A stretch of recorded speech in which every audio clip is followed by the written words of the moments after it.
This One conference doubt, will sir. now be What is the recorded. maximum size of block?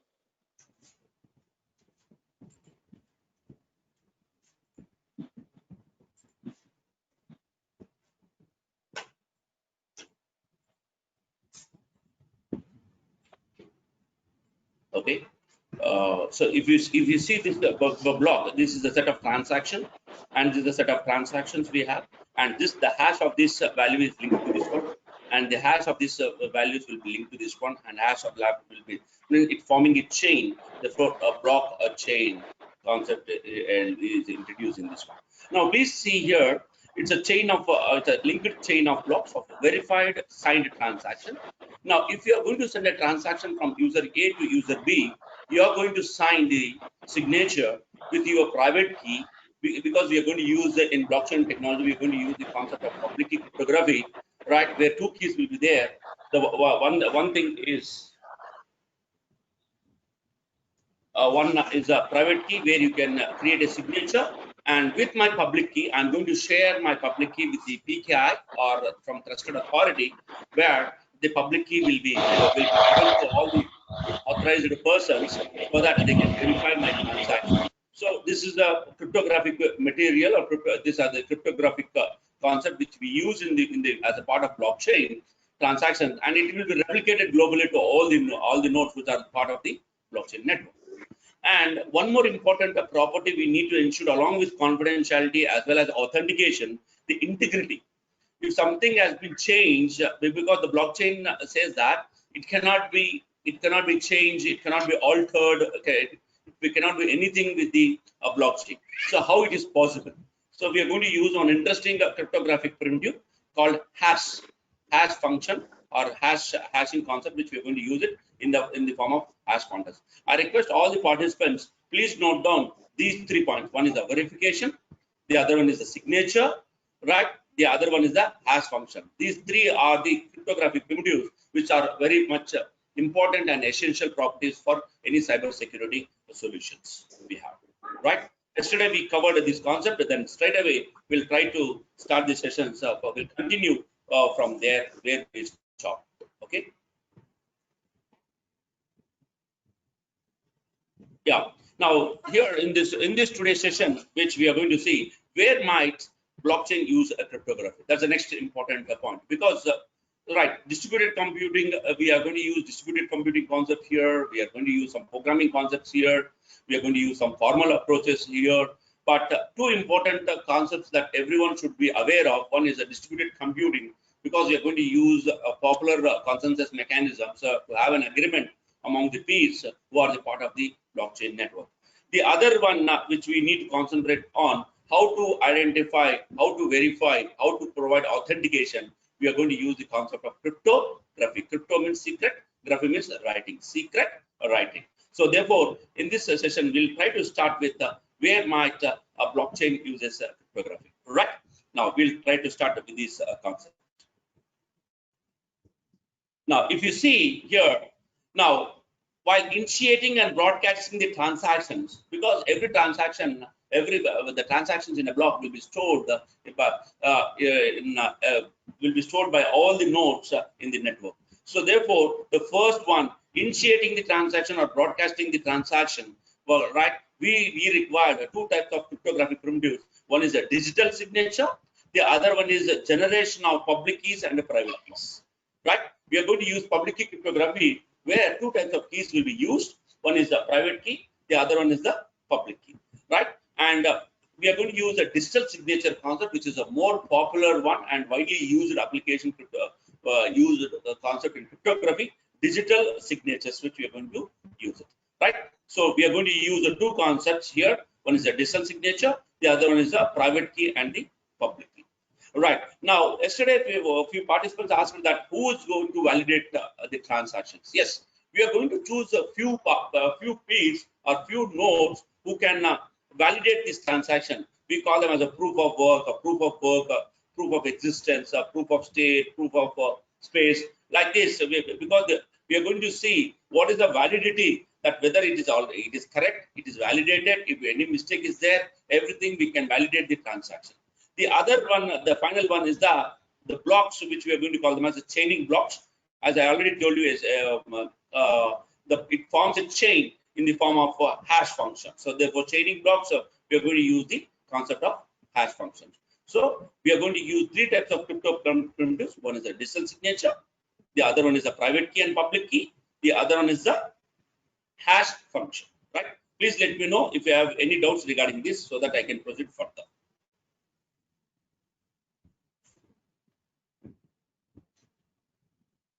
Any doubts? Yeah. No, sir. Yeah, okay. Proceed, right. sir. Yeah. Now, first thing is, now we are going to use, now what is symmetric cryptography?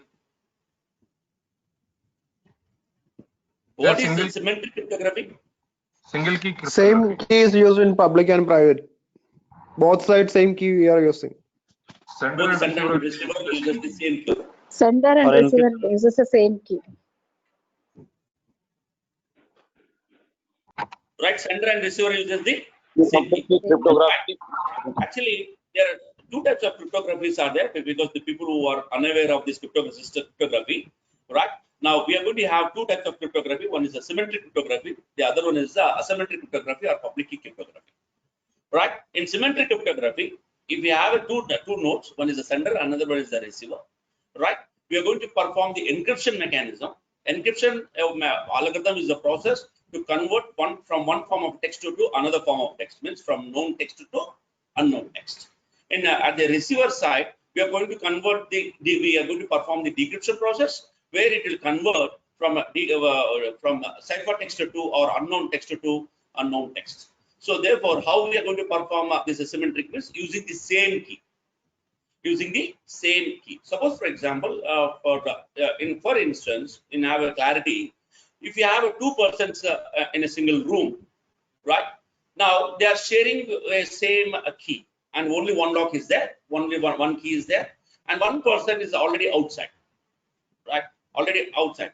Now he want to share the key to that person, right? He will apply some secret sharing mechanism, right? He will have some methods where he will confidentially, he will keep that key somewhere so that the other person know that the key will be there, and he will take and he will unlock the door. Right? This is a concept of symmetric cryptography. Can I know from the participants what is the problem with symmetric cryptography? It's a key distribution, sir.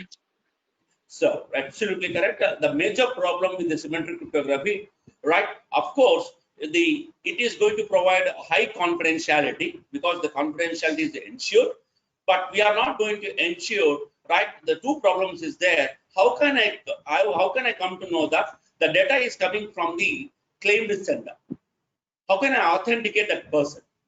How the receiver will come to know that the data is receiving from the claimed sender? So we are not achieving any authentication there. Confidentiality, we are achieving the symmetric cryptography, and the major problem with symmetric cryptography is how to distribute the same key to the other side. That's the major problem. To overcome that problem, right? The research they have introduced by one famous person called Diffie-Hellman. They have introduced a concept called, right, public key cryptography. Public key cryptography, which is a very popular one because of this.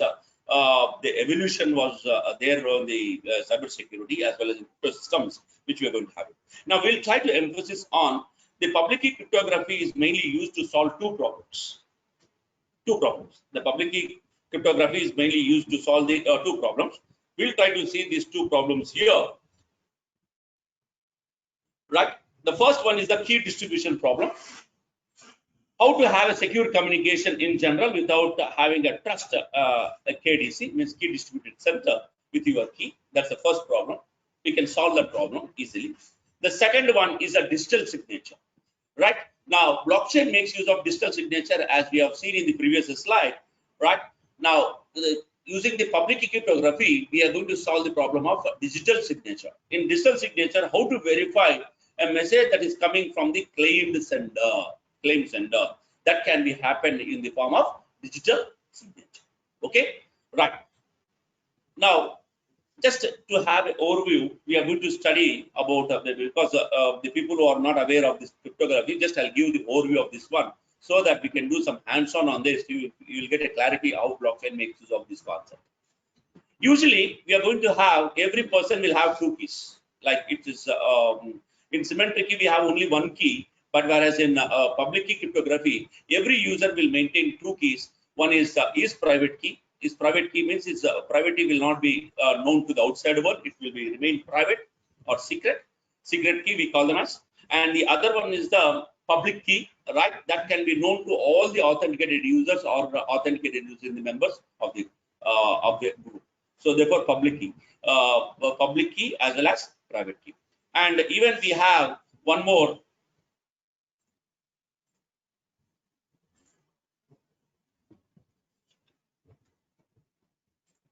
Right.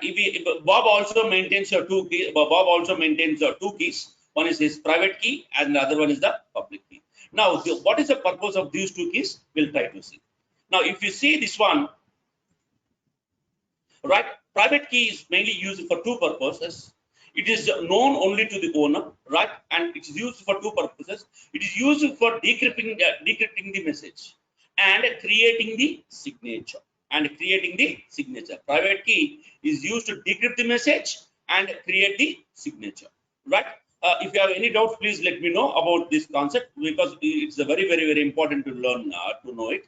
And the public key is used public key is used by anybody who are authenticated and is used for encrypting the message as well as verifying the signature.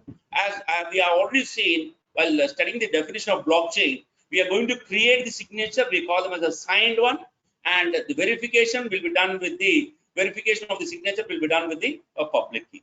Now we can also do either encryption as well as the decryption. Right now, please let me know if anyone having a doubt regarding this public key and private key, so that if you have any doubt, I'll clear you now itself. All right.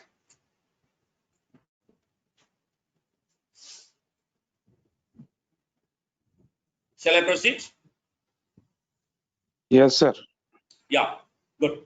Right now, see, now this private key is mainly used to create the signature, and the public key is used to verify the signature, and public key is also used to encrypt the message, and the private key is used to decrypt the message. So this is a very important concept. To understand in clarity, we'll try to see this concept.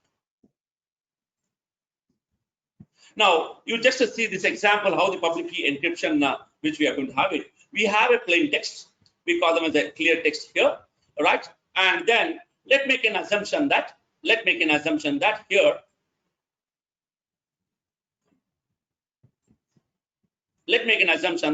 both the public keys have been exchanged.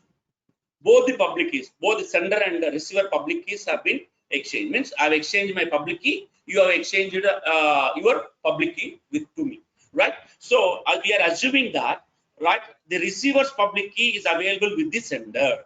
The receiver public key is available with the sender, right? Now what we are going to do here is I'm going to encrypt with the receiver's public key to get the ciphertext.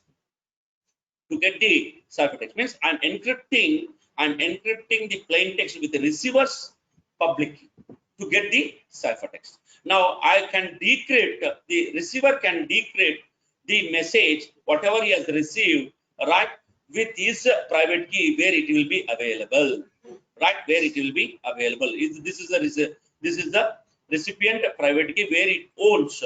It will not be known to the outside world. So therefore, decryption will be performed with his private key, and encryption will be performed with the recipient public key. This is the concept of public key encryption, right? You understood, all of you? Any problem here? Any doubts? Yes, sir. Yes, sir. Understood. Yeah, right.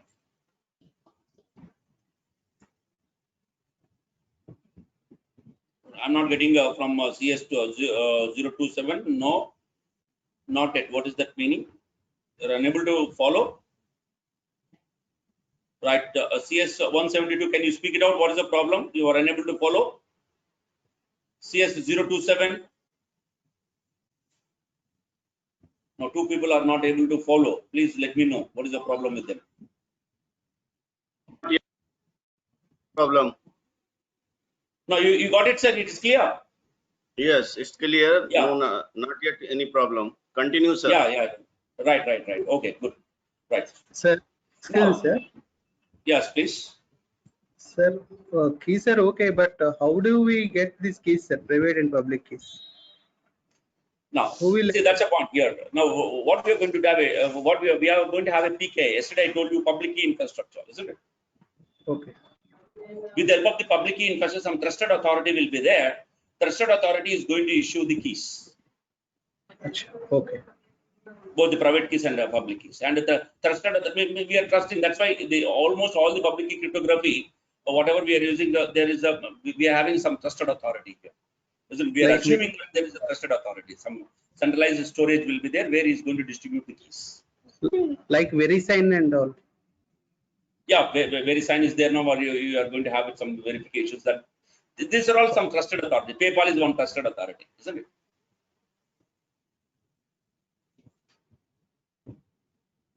Okay.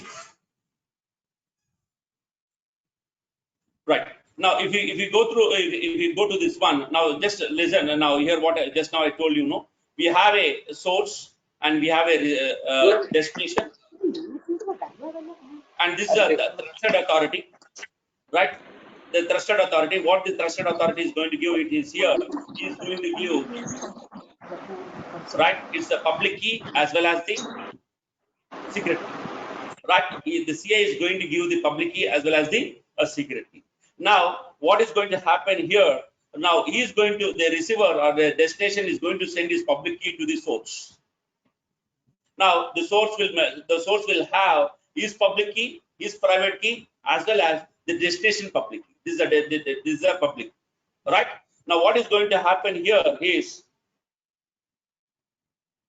right? What is going to happen now? Whose public key it is? Whose public key it is? Destination public. Yes, destination public key. Now, whatever it is going to happen, now we have a plain, the source has the plain text. He is going to encrypt with the public key of the receiver, right? And he is going to get the ciphertext. He is going to get the ciphertext, and then that ciphertext will be sent to the receiver. Even the attacker is unable to deduce that ciphertext because it can be decrypted only with the private key, So therefore, the decryption is going to happen, right, only with the help of its private key, which he has been received from the CA, and he is going to decrypt the message. This is a public key encryption which we are going to use it. And there's so many mechanisms are there which they have performed this public key encryption. All right. It's clear, sir, all of you? Yes, sir. Yes, My sir. voice is breaking. Yes, sir. Voice is breaking. No, sir. Voice is not breaking. No, Sir. sir. No, sir. No, I heard of someone. Your understanding. Right. Okay. Now you see here. Now we are going to perform double encryption. If you see this slide here, signed certificate with the source signature. We are going to perform double encryption here. Please, little bit, because I told you digital signature, how to create a digital signature, digital certificate with source signature. Now we are making an assumption that both the source node and the destination node have been they have exchanged their public keys each other. The source has the public key of the destination, and destination has the public key of the source. Right? We are assuming that concept. Now here you see. Now what is going to happen? The first thing is here.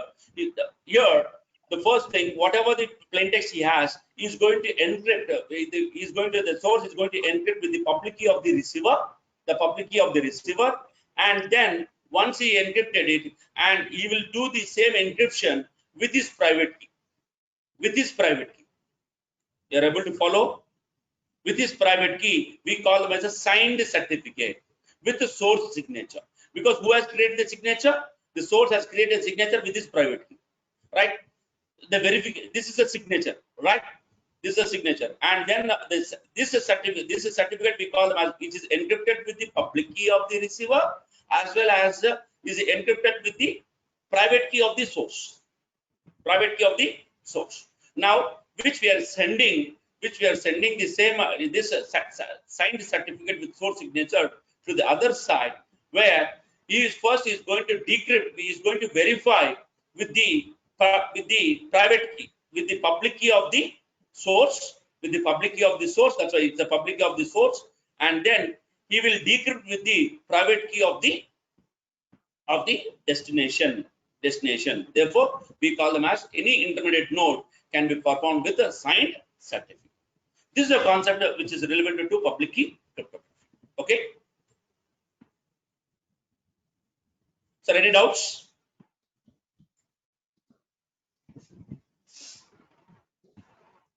Okay. No, sir. Right.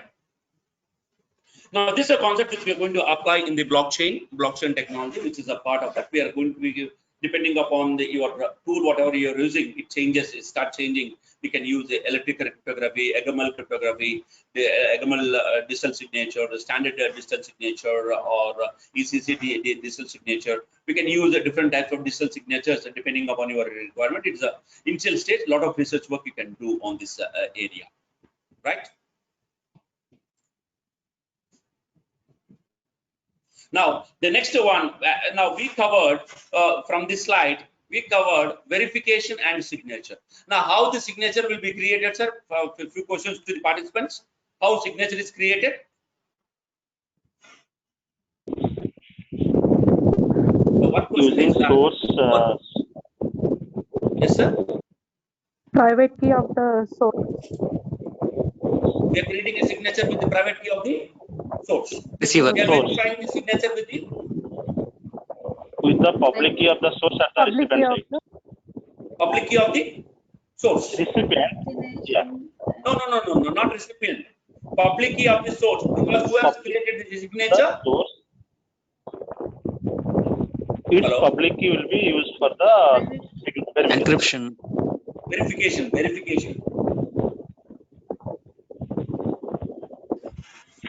Now, Or there in are two verification, Yes. the public key of the source will be used.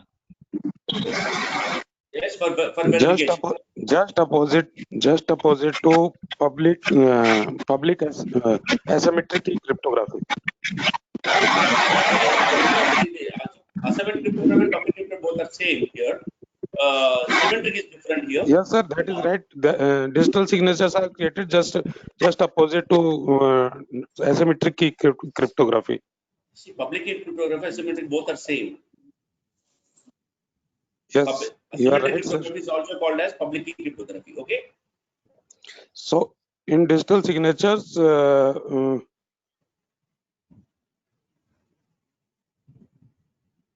Yes. Digital signature is using the private key of the sender, sir. Sender Yeah, is a private key. I'll repeat, sir, for people who are unable because the confusion is there regarding. Now, if I want to create any signature for any document, first I'm going to encrypt with my private key, right? Now, whoever want to view, whoever want to verify my signature, they should have my public key, right? Only with my public key they can verify, right? So that's a very important. Now, if I want to ensure confidentiality, that is a different concept. Now, I'm going to encrypt with the recipient public key. Only the recipient can decrypt with this private key. That is the encryption process. Confidentiality as well as the authentication will be provided here. Signature will be provided only to because I've created a signature. And if you want to verify my PDF document, definitely you require my public key, right? That's the digital signature concept which we are going to use. Okay. Shall I proceed?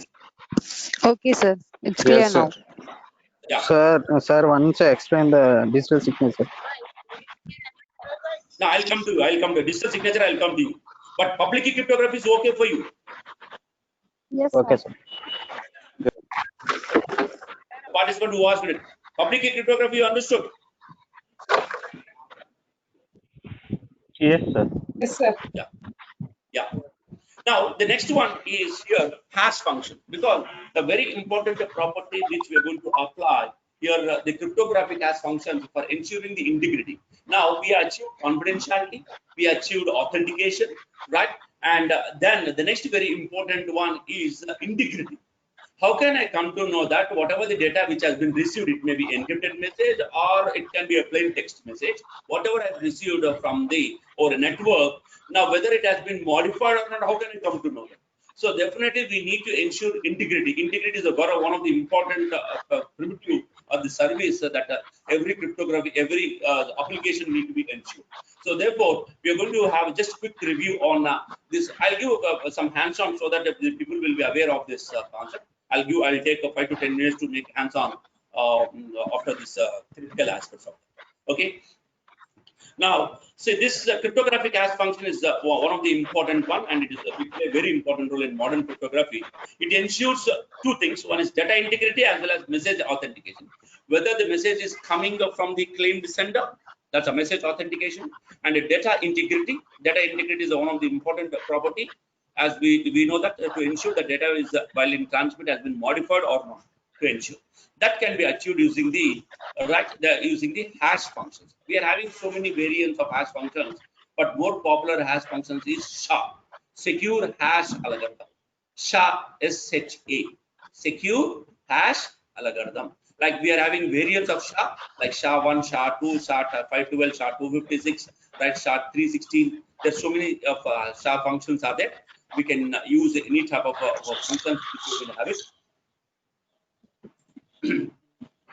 Now, this in terms of message authentication, it takes the hash functions take the variable input size, and it produces excuse me. Yes. Yeah. Now it will take the hash function will take the input as variable input message, and it produce the fixed size output. Right. Now, if you take it, this output can be called as a hash code. This output is called as a hash code. This output can be called as a hash value or message digest. It varies. The concept is same, but the terminology which we can use as our convenience. Now, if you see, this is a hash function which we're going to use it. It will have a variable size. It will be a variable size, and this is the length of the message. And then we are going to get the fixed size. The fixed hash value is the fixed length we call them. So hash function, which we call them as a message document, and then message digest, and it is also called as one-way encryption. There is no concept. It's like a symmetric cryptography where we perform only one way. Means we are going to convert from one only encryption, but not there is no decryption process here. Even both the sender and receiver will perform, and they will see the sender message digest and receiver digest both are same. If it is same, the integrity is ensured. If it is not same, integrity is lost. Right? Now, blockchain makes use of hash functions, hash pointer, cryptography, like public key and private keys, along with a digital signature.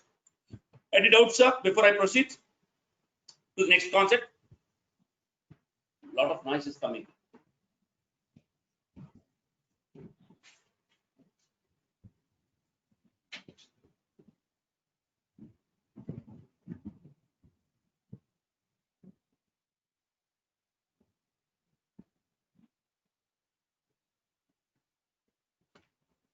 Okay.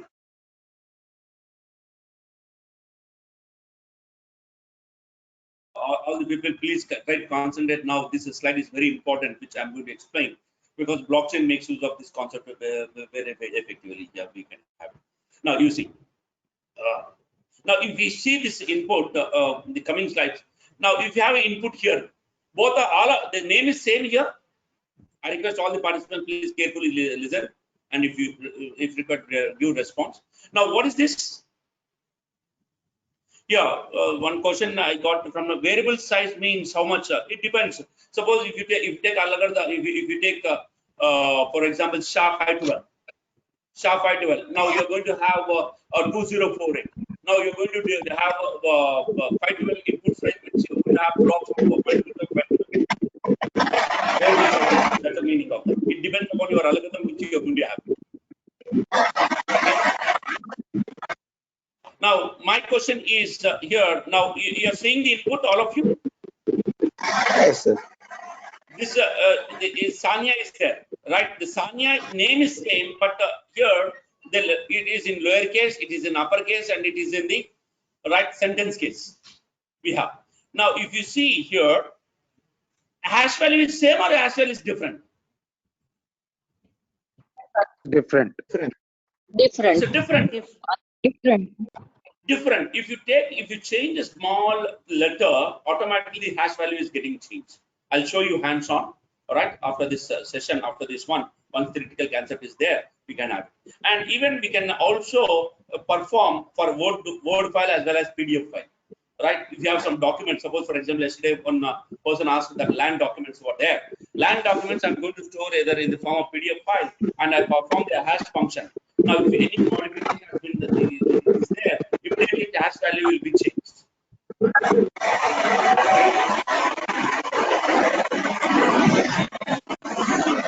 Hello.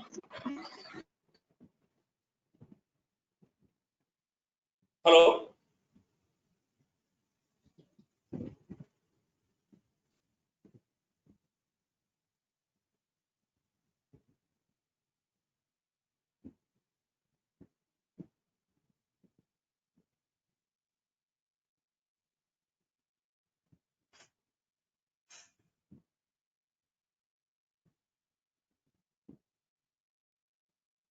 It is okay. It's coming.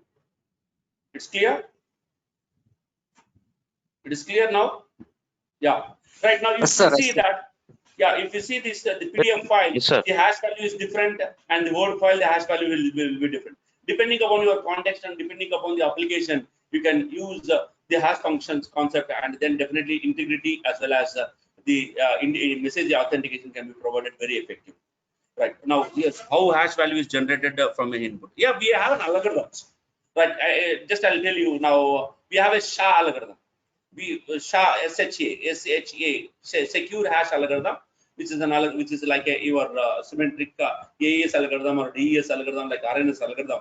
That algorithm will take the input, and then it will process 80 round of processing. It is going to perform to convert to convert into message value. It's an algorithm. We are going to have an algorithm. You can go. I'll show one example of that so that it will be clarity how the SHA algorithm will be generated. Okay. It's clear. 046. We are using SHA algorithm or message digest algorithm. There's so many algorithms are there. Okay. Yes, sir. It's clear. 46. Yes, sir. Yeah. Right. Now, if you see this one in blockchain, if you are using in a blockchain, now please, this is a very important one. I request all the participants please see this. This is the input here.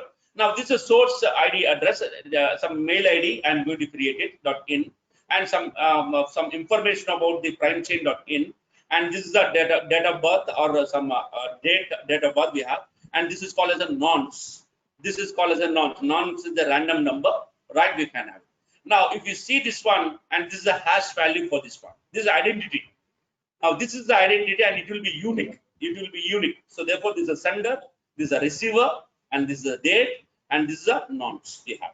Now, if you take the second input is here, this is a receiver, and here the sender, this is a receiver, and this is a date, and here the nonce is changed. And automatically, whenever the nonce is changed, the total hash value is changed. That's the beauty. If you take this, if you change a small character, a small bit also, automatically its hash value is getting changed. That's the beauty with the hash algorithm, which we are going to use it, right? Now, in blockchain, why blockchain is known for, it's very difficult to break it or to attack the system because of this. If you see this slide, now observe carefully here, observe carefully, we call them as a proof of work. If some, for example, 143 members have been joined here. So here around, I think I can see here 165 members have been joined. Now, few members have been joining, like 88 is just he has arrived. Assume he has arrived just now. Now, what is that? Okay, man, you have arrived almost half an hour. Now, I'm going to give a work to you.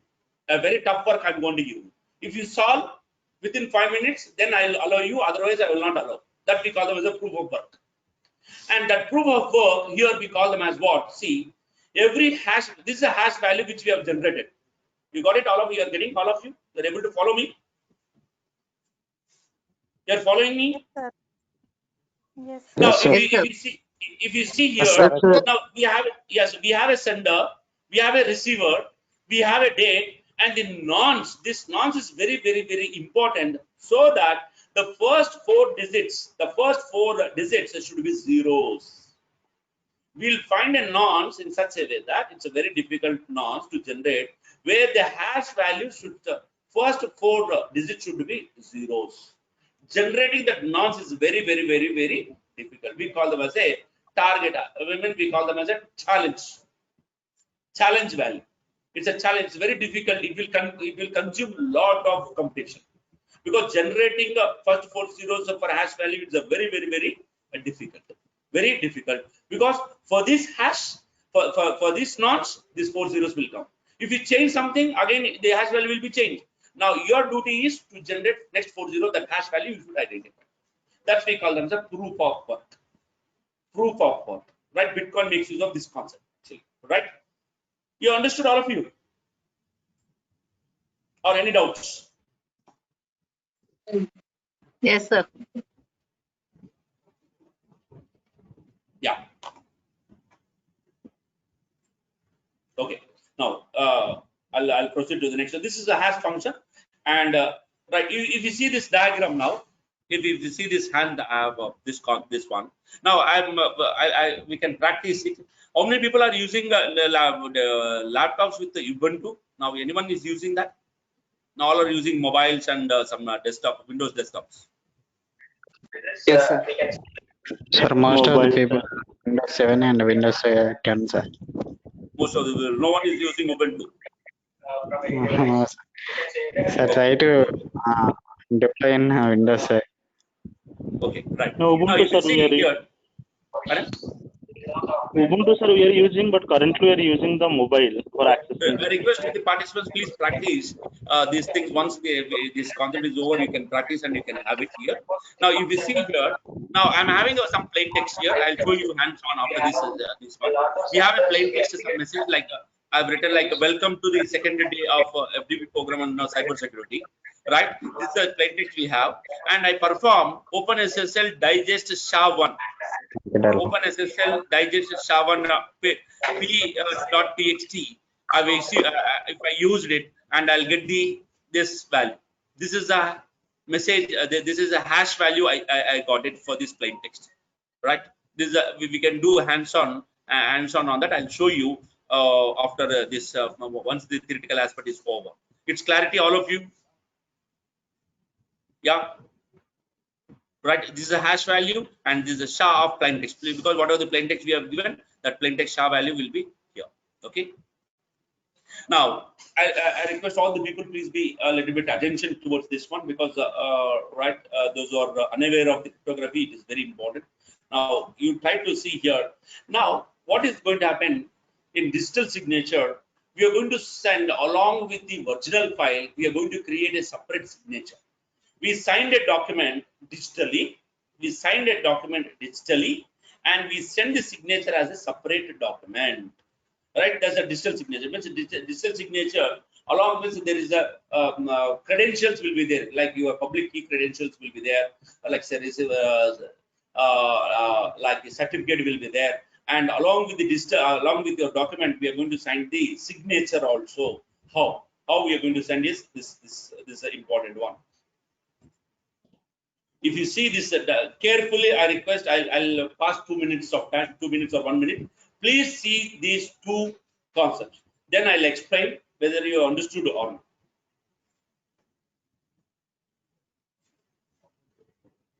How many people understood this one? Please see. Two figures which I have shown.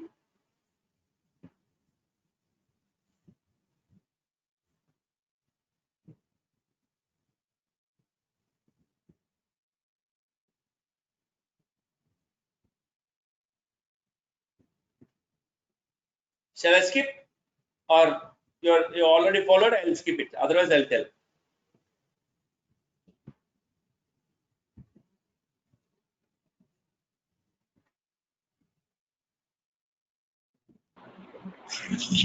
Explain, sir. Explain, sir. Right. Now, shall I explain? Right. Now, we have a message. Please listen carefully here. We have a message, right? We have a message, and then we are going to perform some hash function, and for that message we perform the hash function. We get the digest. We get the digest. Now we are going to encrypt. We are assuming here both the public keys have been exchanged. Both the public keys have been exchanged. Now this is the digest. We have it. Now once we get the digest, we are going to create the for that digest we are going to encrypt. We are going to encrypt this digest using the sender's private key. We are going to create a digest using the sender's private key to get the digital signature. This is the step one. So I'll repeat. We have a message. We have a message. We'll perform the hash function. We get the digest, and these digests will be encrypted with the sender's private key. We get the digital signature. Right? This is step number one.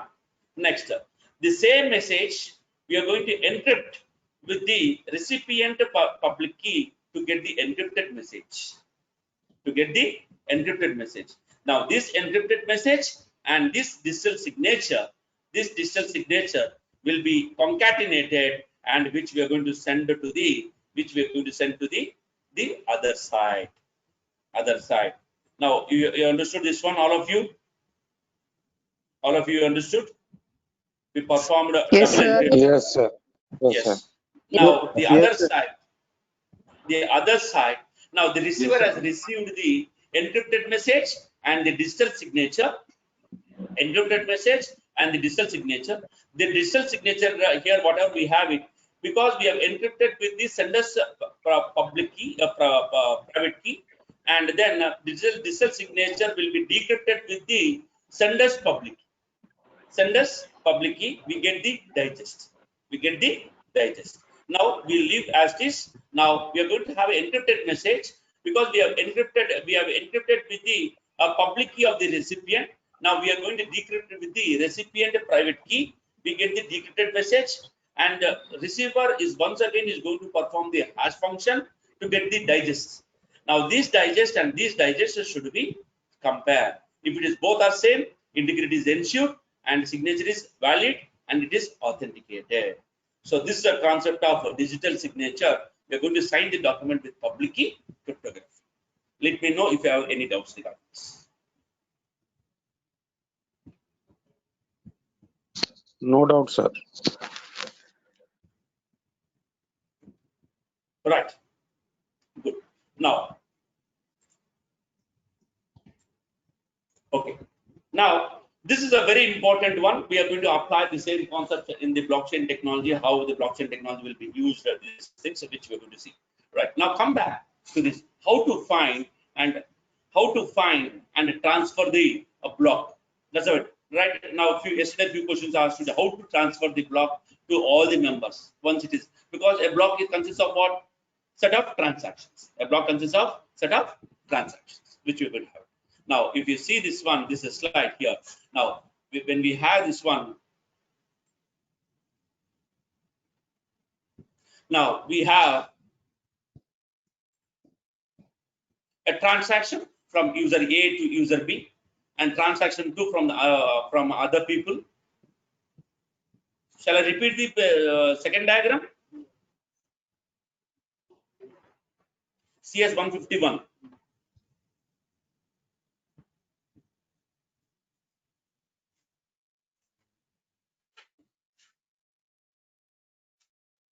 CS 151 is not audible. You're hearing me?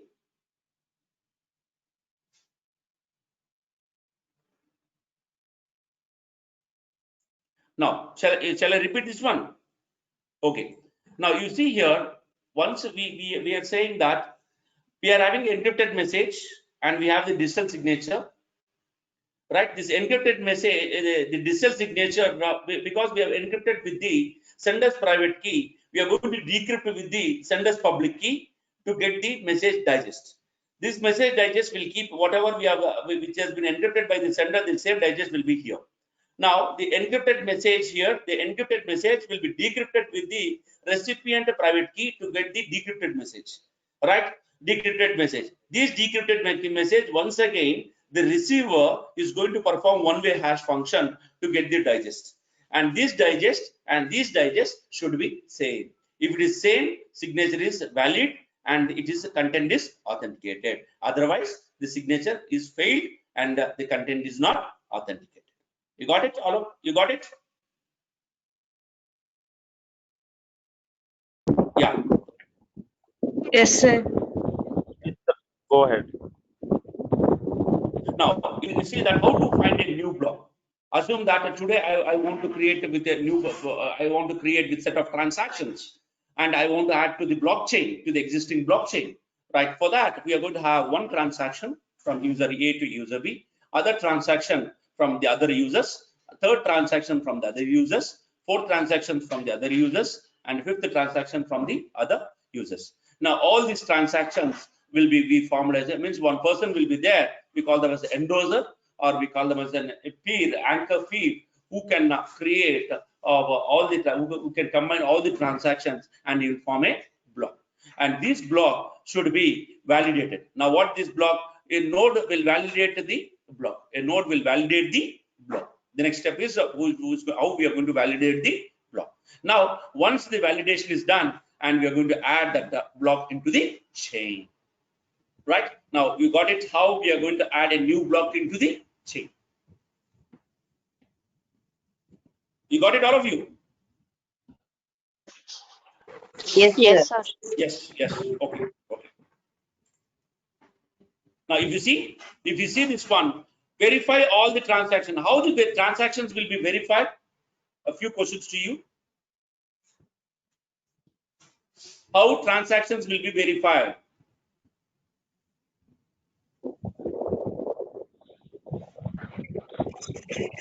Based on the ledger, every participant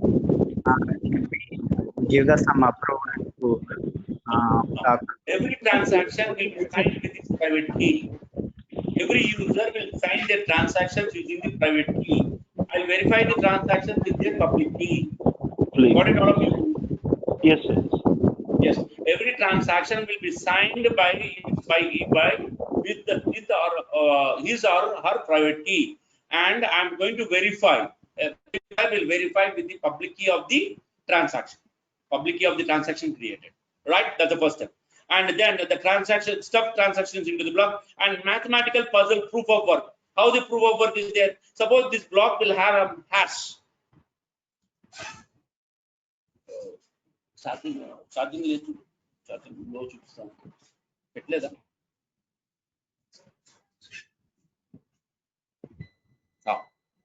Now, see here, I use that. Suppose, for example, in my last slide, I told you a blockchain with the hash with 4 zeros. What is that hash with 4 zeros?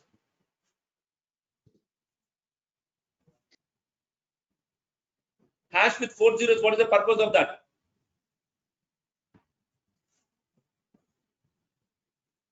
Are you hearing me? Yes, sir. What is that hash with 4 zeros? For generating nouns, sir. Once we get the nouns, the blockchain will start because the blockchain with the hash value will start with the 4 zeros. Now that will be stored, and that will be linked to your previous block. If anything is changing, its hash value is getting changed.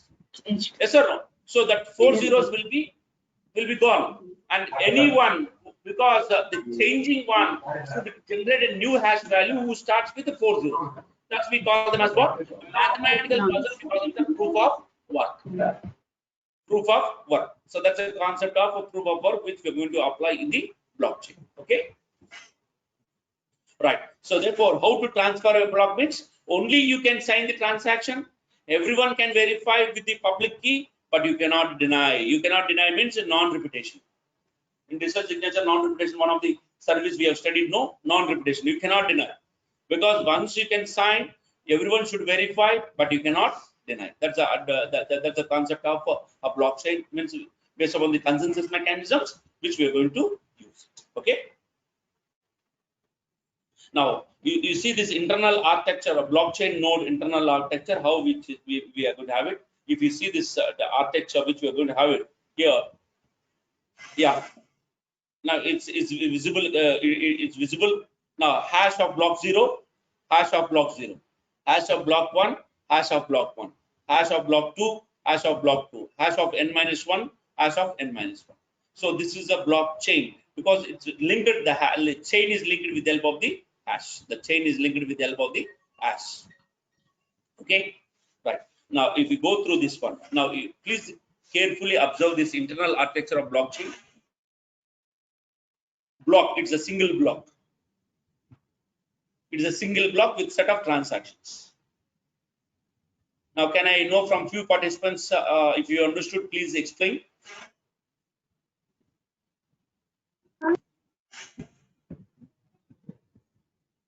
The persons who understand this concept, can you explain?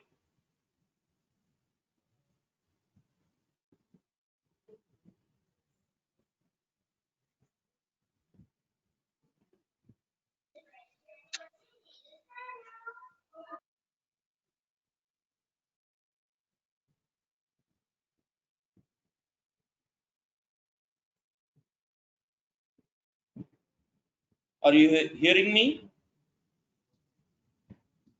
Yes, sir. Yes, sir. Can you explain me about this concept? It's a complex view. This is each transaction we have, isn't it? This is a transaction, this is another transaction, this is another transaction.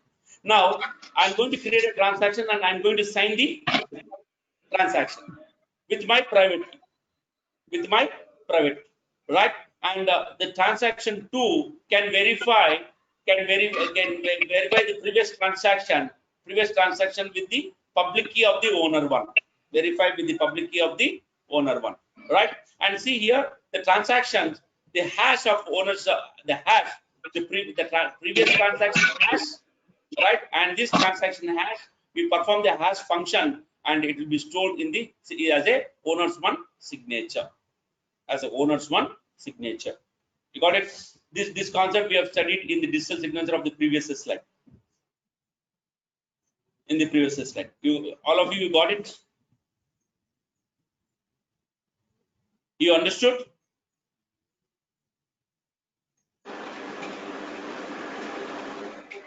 Yes, sir. Yeah. Yes, sir. Yes. Verify with the public key, sign with the yes. Very good. Very good. Right now. Yes, sir. Now this is about the blockchain, which this is a single block which we are going to have it. Okay. Now this is the internal architecture how we are going to have it. There is a one important property here because of the difficult target value that we call them as a nonce. Whatever the nonce we have, that is a difficult target value whose hash value should start with the 4 zeros. The respective hash, the respective nonce which we are going to keep it. And the very important one which we call them as a Merkle root. Merkle root. The famous person who introduced this Merkle, Grandpa Merkle.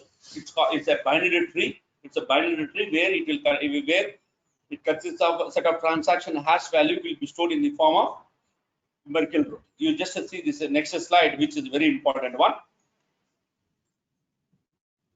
Now you see, you observe carefully here the transaction. This transaction hash value will be stored here. The transaction hash value will be stored here. The transaction hash value will be stored here. The transaction hash value will be stored here.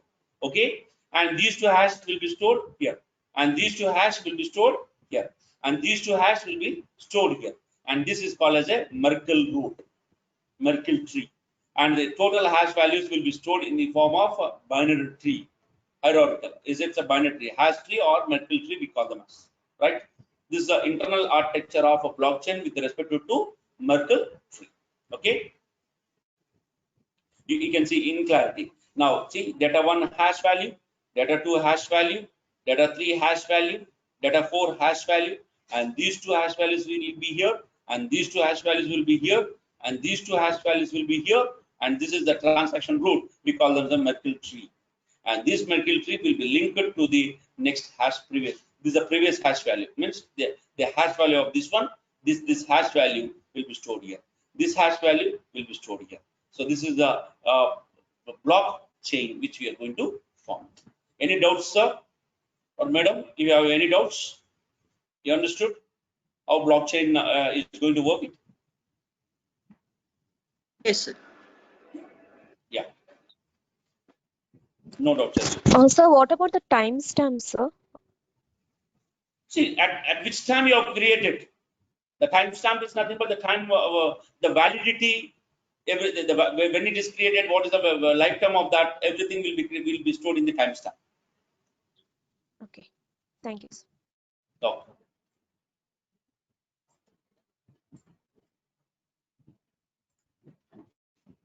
Hello. now this is the metric. What about Yes. synchronization, sir?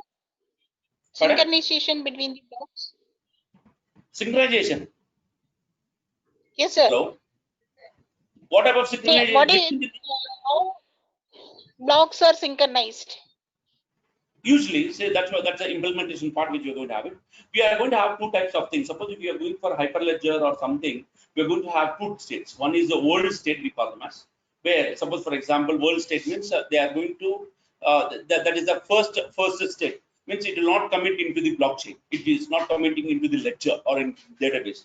First, it will be there. Once it is validated, once everyone will maintain that world state, like your main memory. Everyone, because you are listening means you are storing some information in main memory, and you are going to store once it is committed, you are going to store back into the secondary memory, right? So how the synchronization? See, 160 members were there. Now 159 members were there. 169 members were listening now.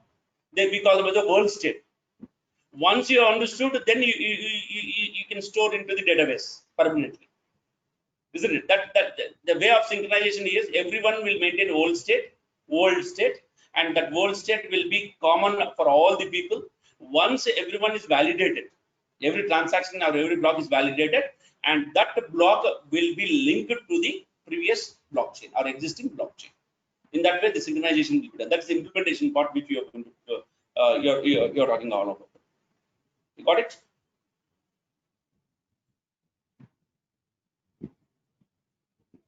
Hello. Yes, sir. Yeah. Now one more question is there D1 and D2 hash match? Yes, we can match the two hash values. As I told you, Merkle 3 we can match it to more than 2 hash values, right? We can have it of that. Okay. Now hashes are the transactions that are stored in the tree, and then we can concatenate the two children and to the parent which we can have it. And we know that the binary search tree, the time complexity to search a particular or to verify the transaction is order of log n. It's very easy. Binary search tree, the time complexity is already know that it will take the time complexity is order of log n for n number of transactions, which we can find very effective. Now, this is the last step in a blockchain. Please understand this, how it is going to work is. Now, a transaction is initiated. And the transaction is broadcasted to the peer-to-peer network, to the peer-to-peer blockchain network. And the network is cryptographically validates, verifies the transactions, and then the transactions is combined in a block with the other transactions, right? Like n number of people will create their own transactions. One person is going to collect all the transactions and he will create it. Once it is validates, and then the block is added into the blockchain, and then which we're going to, the transaction is complete, and the record is permanent and it is immutable. Right? It's there is a clarity how the process of blockchain will work, right?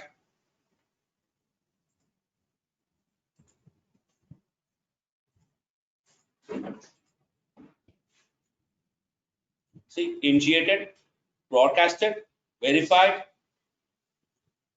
right, added to the network, and then permanently it is mutable into the distributed ledger, which you can have.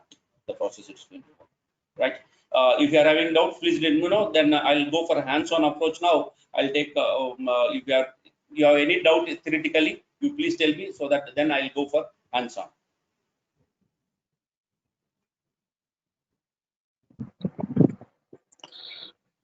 Hello, sir. Yes. Sir, blockchain technology only applicable for transactional data, sir? No. We can apply for anything. Any online data you can you see here transaction can be anything. See, because it's a network. Transaction is nothing but taking place. It's some communication unit we can call them as performing some operation, isn't it? You can do any online data you can have. Okay. That's the application specific. So most of examples explained in transactional. That's why I asked, sir. No, suppose for example, if I want to have it some EHR, electronic health record, you take it. Now, electronic health records, whatever we have it, because if I want to store the electronic health records, what I'll do is, I'll have an electronic health records and I'll perform the hash of that health record. The health record is called as a transaction. Sir, suppose we will take land documents. How can it possible, land document. sir? Now, land documents will be there. Now, land document is here. Now, who is the buyer and who is the seller? Okay, Who is the buyer and who is the seller? And the buyer is going to, buyer and seller, they will create one document called land document. That land document, what we will do is, that is a transaction. Okay, thank you. Another land document is another transaction. In a day, suppose you have performed 100 transactions, means 100 land document registrations, that will be created as one block. And it will link to your previous chain. So that you cannot change. You cannot change. All over, all the states can try to maintain like this. That's why we can apply for any number of applications. Here, transaction is nothing but it's a DBMS concept, but we can apply to any type which online, any online data where you want to perform. Okay. Okay. Thank you, sir. Any other doubts?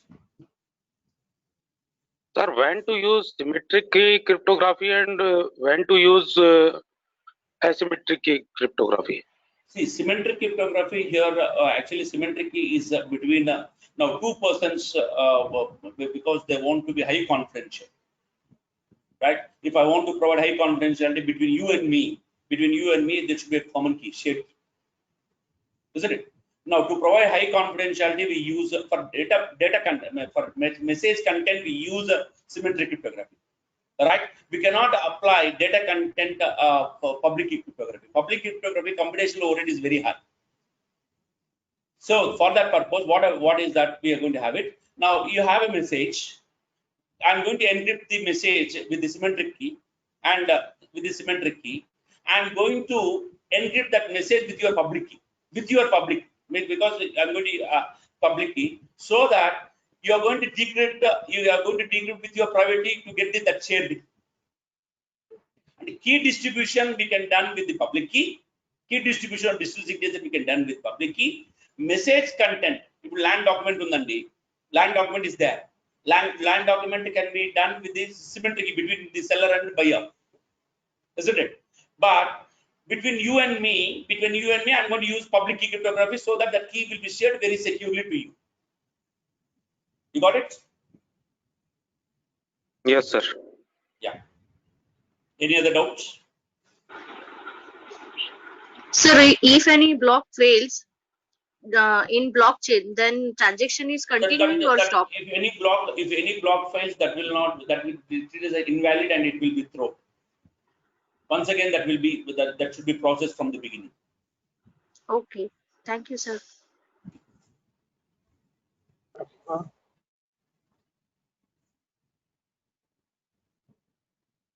Shall I go to the hands-on?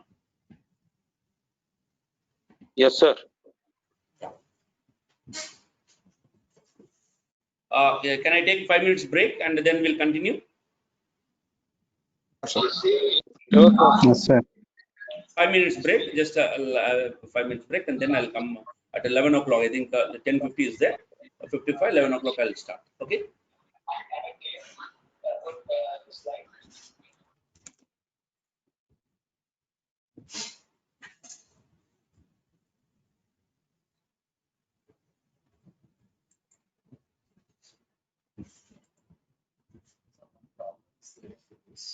Even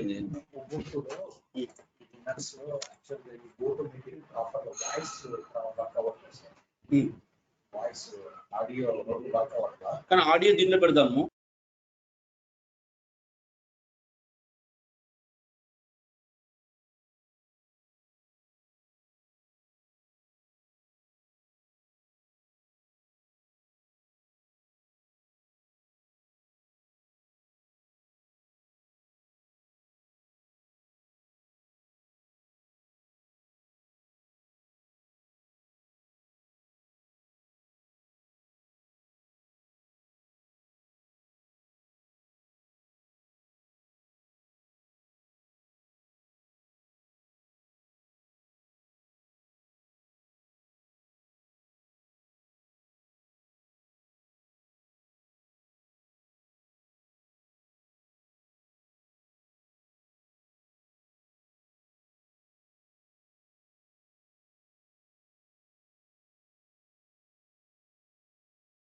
screen వస్తుందా చూడు నాది.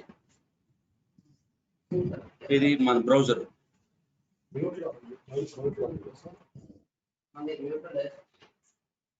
Screen వస్తుంది ఇప్పుడు. అది test చేస్తున్నాను అందుకోసం.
ఇవ్వండి sir.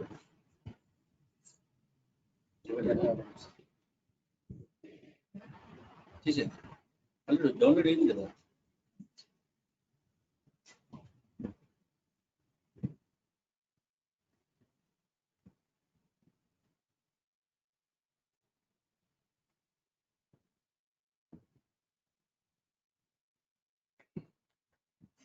Password కొట్టాలా? $SSS ESP 551 install.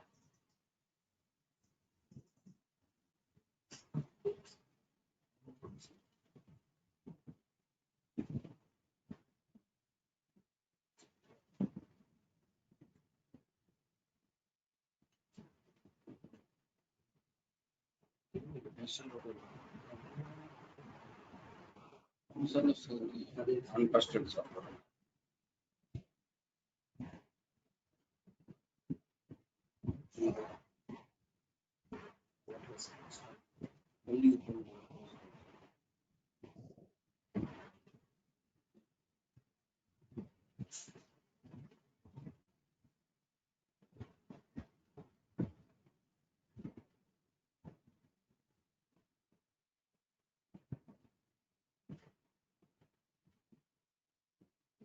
చంద్ర కూడా యూజ్ చేయొచ్చు కదా నువ్వు.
Santosh?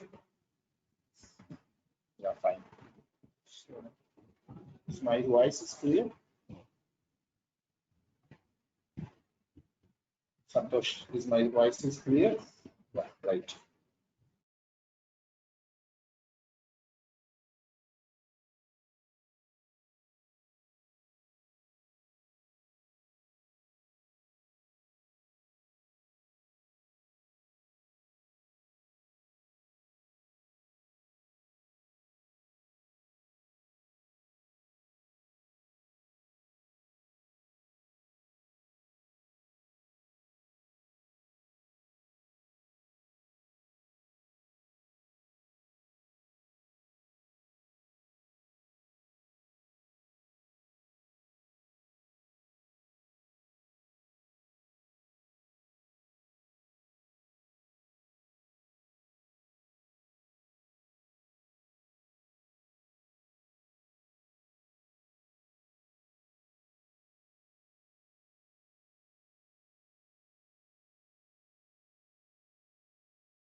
Screen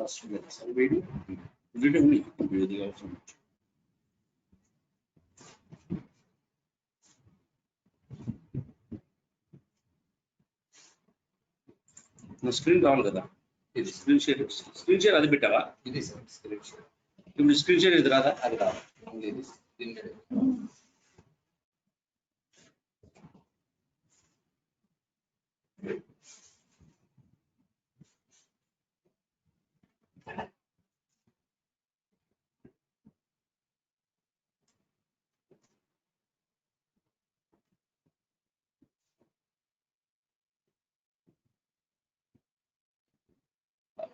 Welcome back. Hello.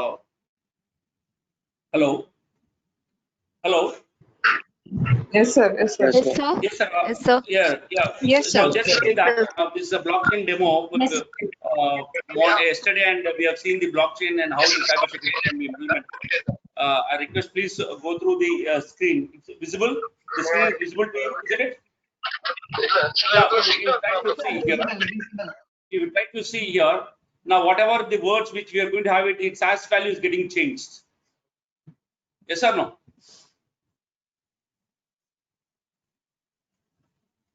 Now its Yes, hash sir. value is getting changed, isn't it? Whatever we are going to have it, now whatever we type and its hash value is getting changed. Whatever we do its hash value is getting changed. Okay, you are able to see me, isn't it?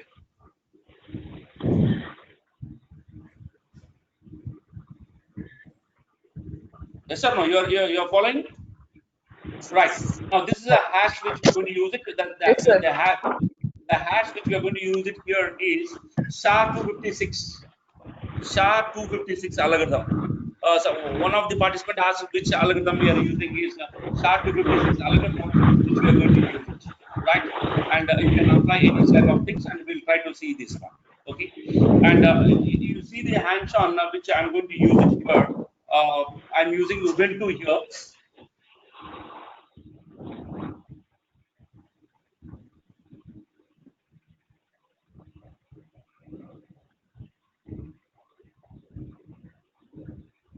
Screen is not coming.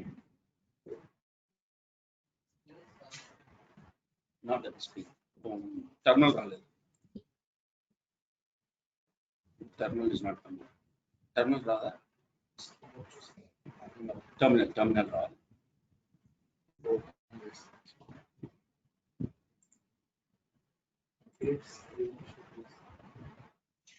So terminal is not coming. Okay. Anyway, I'll show. Terminal share. Right. Now we are going to have the next one is a block. The next one is the block. Now you have seen this. This is a block one. This is the block. The block one. Screen share katam leda. What's on that? Block raledinga. Yeah. The block one. Delay is there. Delay is there. No? So this is a block one, and this is a nonce, and then there's some data we can have it. And you see that I told you, no, the hash value, the hash value, it starts with the first 4 zeros. The hash value, it starts with the first 4 zeros which we would have. Right? These are 4 zeros which we would have here. Now, if you see this one, right? Now, if I'm going to do something, automatically the colors will be changed. If I type something, the color is going to get changed. You observe, all of you? Yes. The hash value is changed. You are following? Yes, sir. Yes, sir. Now, previously it is in green color. Now it has been changed to a red color. Right? And hash value is changed. And hash value is changed from 4 zeros to something. Right? The hash value is changed from 4 zeros to something. Now you need to mine to get and your nonce will be changed. And the nonce has been changed, as well as it start with 4 zeros also changed. It's changed. The nonce has been changed. The hash value is also changed. Yes, sir. Yes or no? Yeah. Yes, Now sir. the next one is the next one which we're going to see is Yes, sir. public key and private key that we are going to see.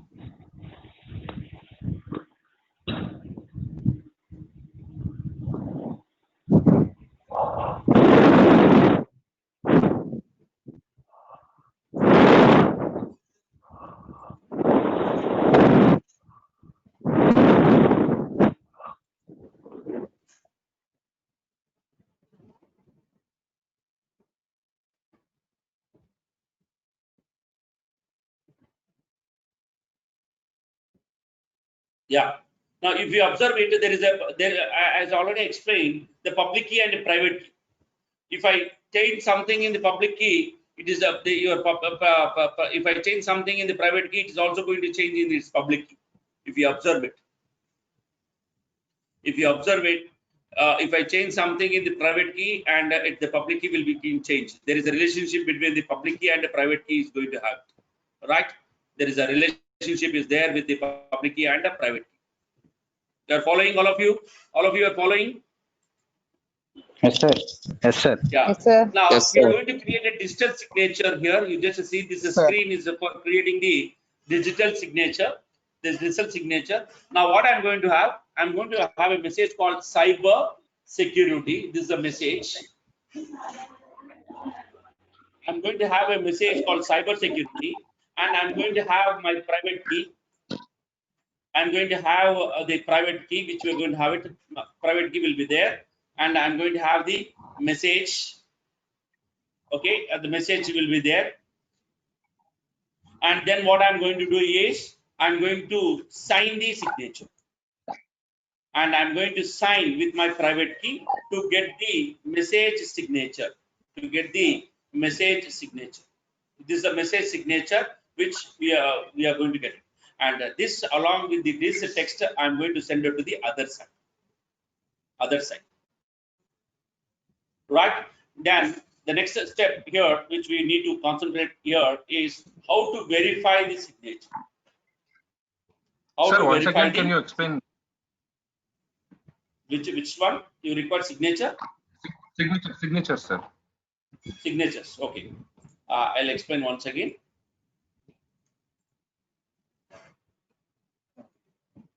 Right. Now what I'm going to have it here. Now I'll tell you. I'll type the message called hello. I'll type the message called hello. Right.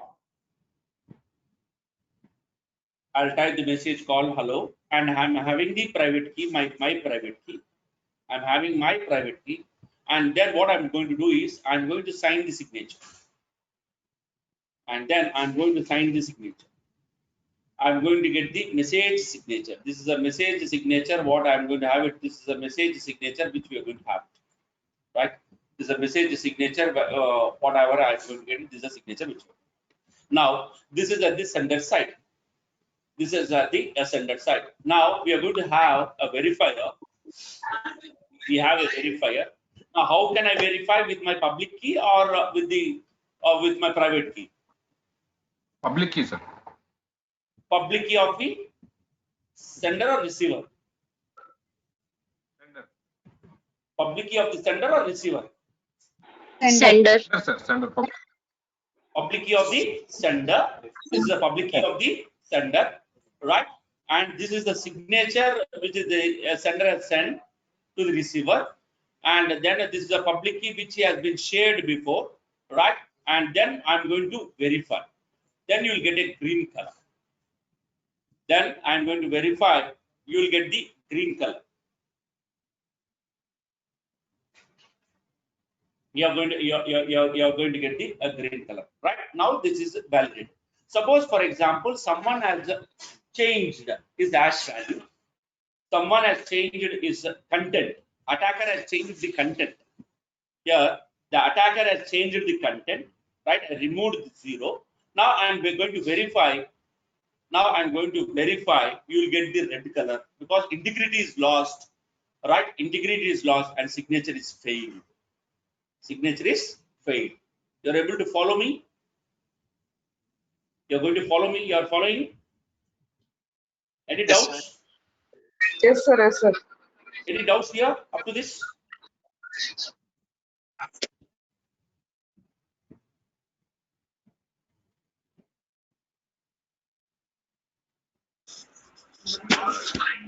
These keys are Do you have directly any doubts? that particular block. Pardon? These keys are assigned to directly our particular block. Not particular block, up to particular transaction. Okay, sir. Okay. The block consists of set of transactions. Okay. Okay. Okay, right. Now we are going to have the next very important one is the transaction. Now we are going to have the transaction concept. The transaction. Now you see here, what is the transaction which I'm going to have? Okay, some 20 rupees, and this is the sender's public key, and this is the receiver's public key. I'm having a message here. You can have any message, and then I'm having the sender's public key and receiver's public key. Identity. This is an identity. Your public keys will act as an identity here. Your public key will act as an identity. And what I'm doing here, I'm going to sign this value with my private key. I'm going to sign this value with my private key to get the transaction. Now this is the transaction which will be signed with my private key. Each user is going to sign the signature. Each user is going to sign the signature. Right? Now what I'm doing here, instead of that, what I'm doing here, I've changed the value. Instead of 20 rupees, I've changed it to 19 rupees. Right? And from the same sender and the same receiver, it is the signature is not verified because the content has been changed. Hash value is not going to verify. And signature is going to fail, and it is going to fail the values. It's going to fail the values. Right? Now, if you see, now if I type the same thing called here 10, 20, which the sender has been sent to the verifier, if I verify it, you will get the green color.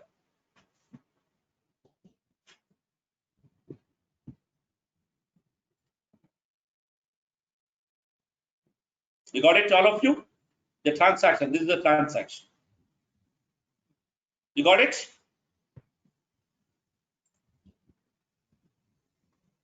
You got it? Yes. Yes. Now the next one is the blockchain. This is the blockchain, and this is the peer A, and this is the peer B, and this is peer C. It's a little bit slow. The next one is the blockchain. This is peer A, right? This is peer B, and this is peer C, right? And the first one is peer A blockchain. Peer A blockchain. Okay, and the peer B blockchain. Peer A blockchain. Peer B blockchain. Okay, peer B blockchain, and then peer C blockchain. Same blockchain will be maintained by all the three peers. Same blockchain will be maintained by all the three peers. Now we'll try to see each blockchain. We'll try to see each blockchain here, right? Now let us see. Now you see this one. This is the hash of. Let us see in peer A. Let us see in peer A, right? In peer A, whatever we have. Now peer A hash value is this one. Peer A hash value is this one.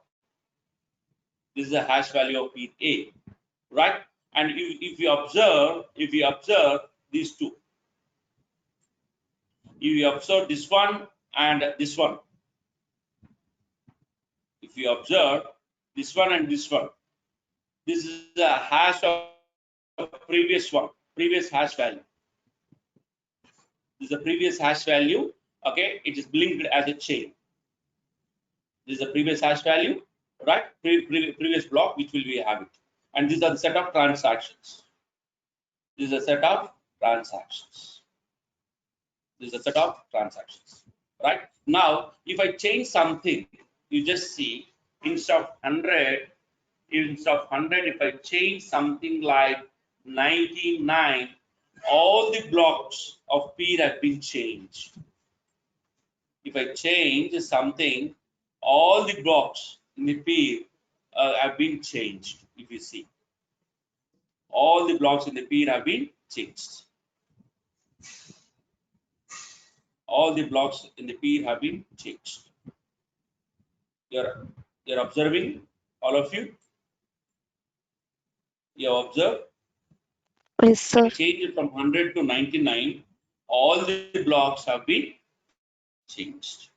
Now everyone, because I told you, no, the hash value should start with 4 zeros, and nonce also should be there. So what I should do, I should mine it. Everyone should accept it. Everyone should accept it. If PA should accept it, PB should be accepted, PC should be. See now, nonce value has been changed.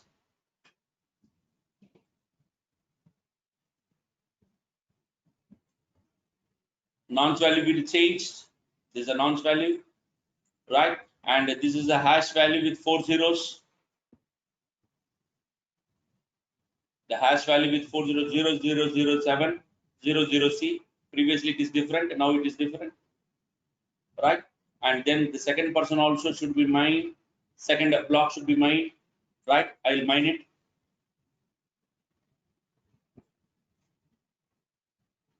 Second block also should be mined. I'll mine it. Now you see it has been matched. This hash value and this hash value has been matched. This is the previous hash value and this is the previous hash value has been matched. Okay. Are you following? Yes, sir. And now Yes, sir. the third one should mine. We are going to use, everyone should mine it. Every block should mine it. So therefore, it's very difficult to attack the system. If I want to, it's a small change, the whole block will get changed, and you will see a red color because it will take a lot of computation. It will come to your screen. It will come to your screen. It will see, you are seeing yellow line. You are seeing yellow line. A web page is slowing down because it is computing a lot of your computation. You're seeing an yellow line where you're seeing a lot of time. It is consuming a lot of time. And even the fourth block should be mined, right? Fourth block should be mined, as well as fifth block should be mined, right? Then only the link will be, the link between block 1 to block 2, block 2 to block 3, block 3 to block 4 will be there. You got it, how the blockchain is working now? If you have any doubts, please let me know.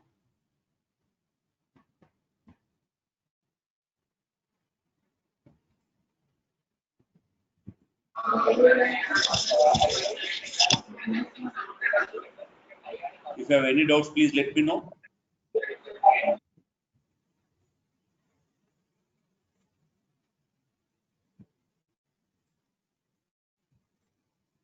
It's clear?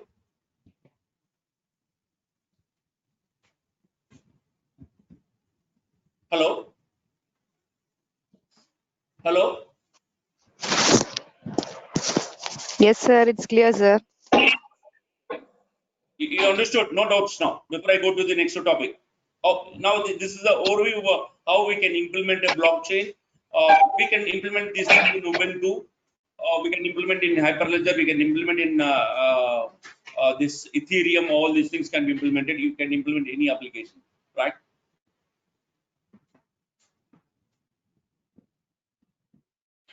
Shall I go to the next topic?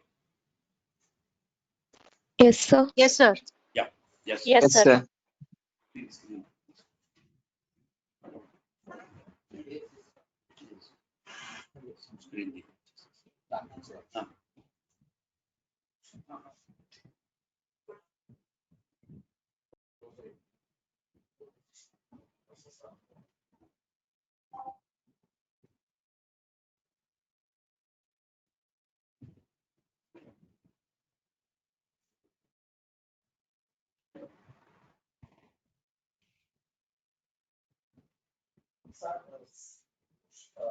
sharing Suresh Babu was మా system problem అవుతుంది sir voice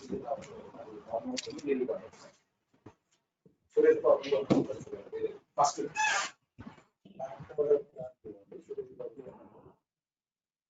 ఇంతకు morning ఇచ్చారు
Yeah. Now we are going to start the other session. Now secure protocols. Right now we can apply these protocols for IoT because our main motto how to defend the attacks on IoT or on the internet and all of these things. Now how to provide this security protocols. Now here because that's a very important concept. Now we need to apply because the IoT is a very big complex ecosystem. Now we need to provide security for all the levels, isn't it?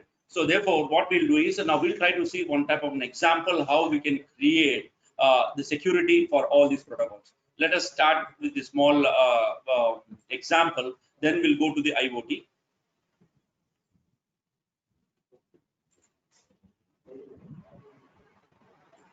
Now this is the secure communication which is going to happen here.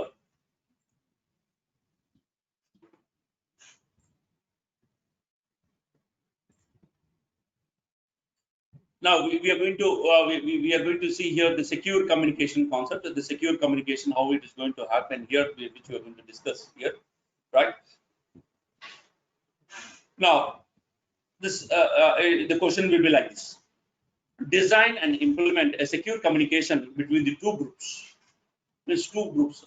In the yesterday's class, we have seen one is on Zigbee. Zigbee is one network. The other one is the 6LoWPAN is another network. We have BLE is another network. We can create now two networks were there. Now how the secure communication is going to happen between the two networks? That's the question. Now we are going to have some trusted authorities there. A server is a server is a trusted authority.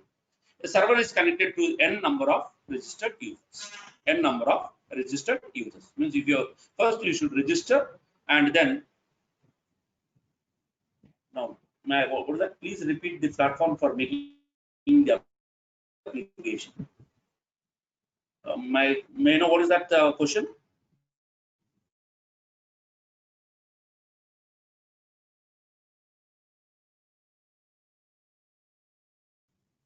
CS FDB CS042. So you have said Can you? you have applications on the platforms where we can run the blockchain application. So Hello? Can you repeat the names of the platforms? It's not audible. It's not audible. Hello? Hello. Please be audible. Sir, can Yes. you repeat the name of the applications?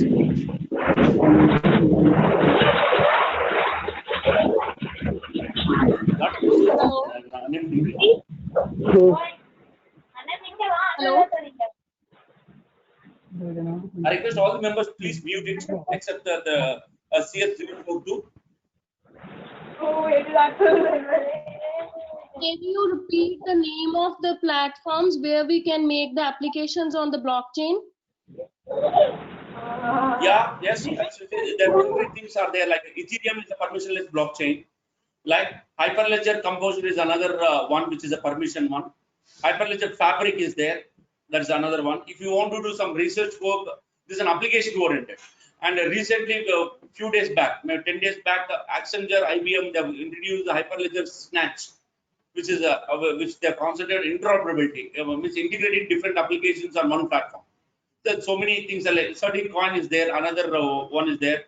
Cod is there, is another platform. There's so many platforms are available, which are open source. Ethereum is not an open source, though it is supports 50% open source, but we will not have a control over Ethereum. But Hyperledger, we can create our own network and we'll have our own control. Okay, thank you, sir. Okay. Right now, come back to this. We are going to have a server with we are going to have a server with n registered users, which we are going to have it.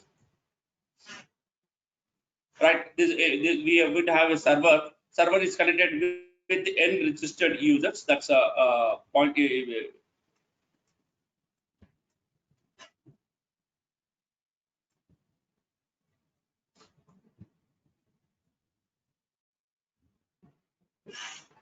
Right now, what we are going to have is here we have a server. We have a server, and then we have the peers. We have the members which we're going to have it. These are the members of the peers, and then we are going to have the user is divided into two groups, such as user A and user B. The next step is what we are going to have the users are divided into two groups. Right now, we have two groups. This is one group, and this is another group.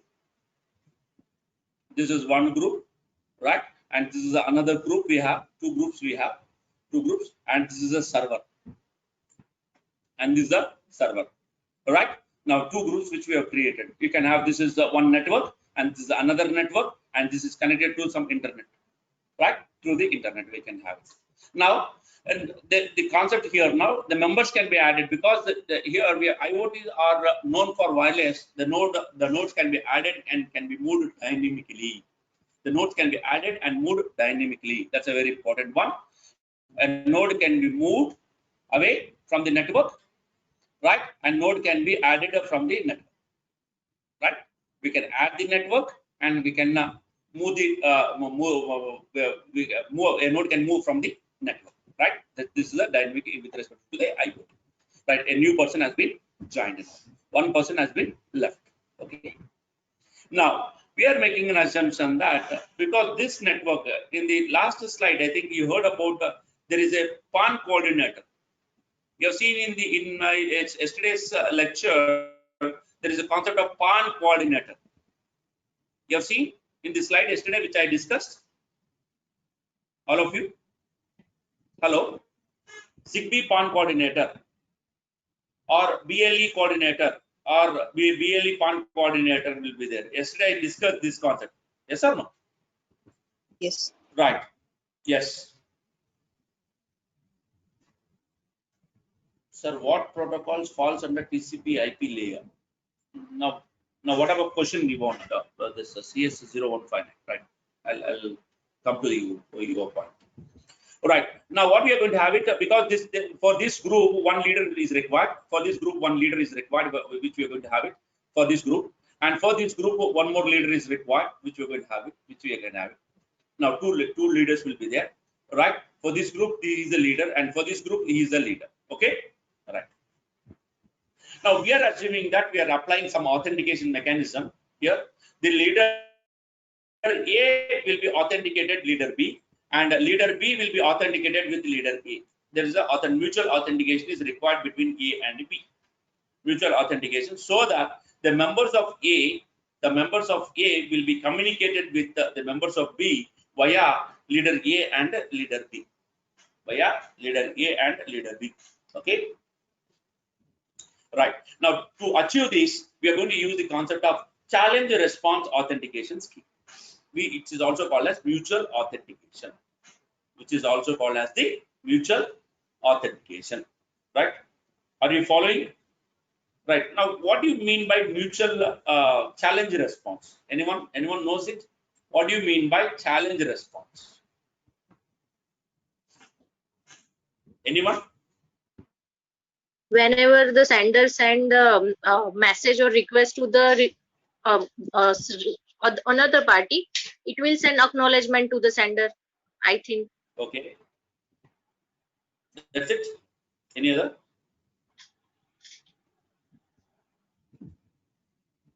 Any other? Just like using username and password. One should challenge. One security key will be shared between them. Okay. Right. Anyway, right. There may be a possible part of this one, but you try to see here. The challenge response is going to happen, as I already rightly said, between the sender and response. Between the sender and receiver, right? Yeah, sender and receiver, we are going to perform authentication.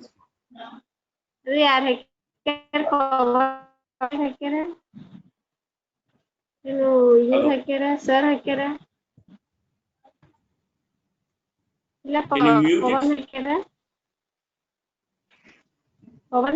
you mute it?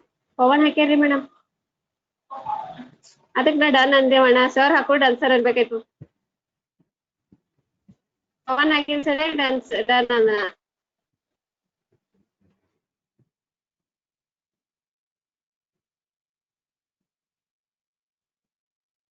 Okay, right. Now see here, what is going to happen here?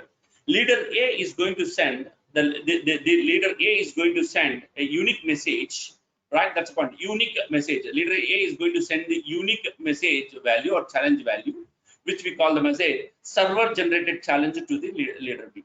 Server generated to the leader B. That's the first step, right?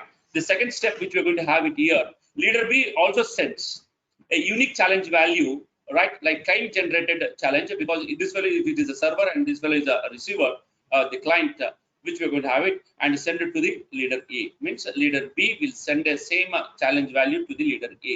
Now both are exchanging. One is server generated, another one is a client generated.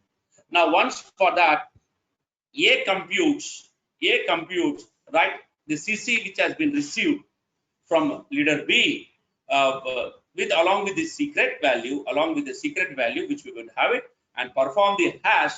That hash we call them as a SR, right?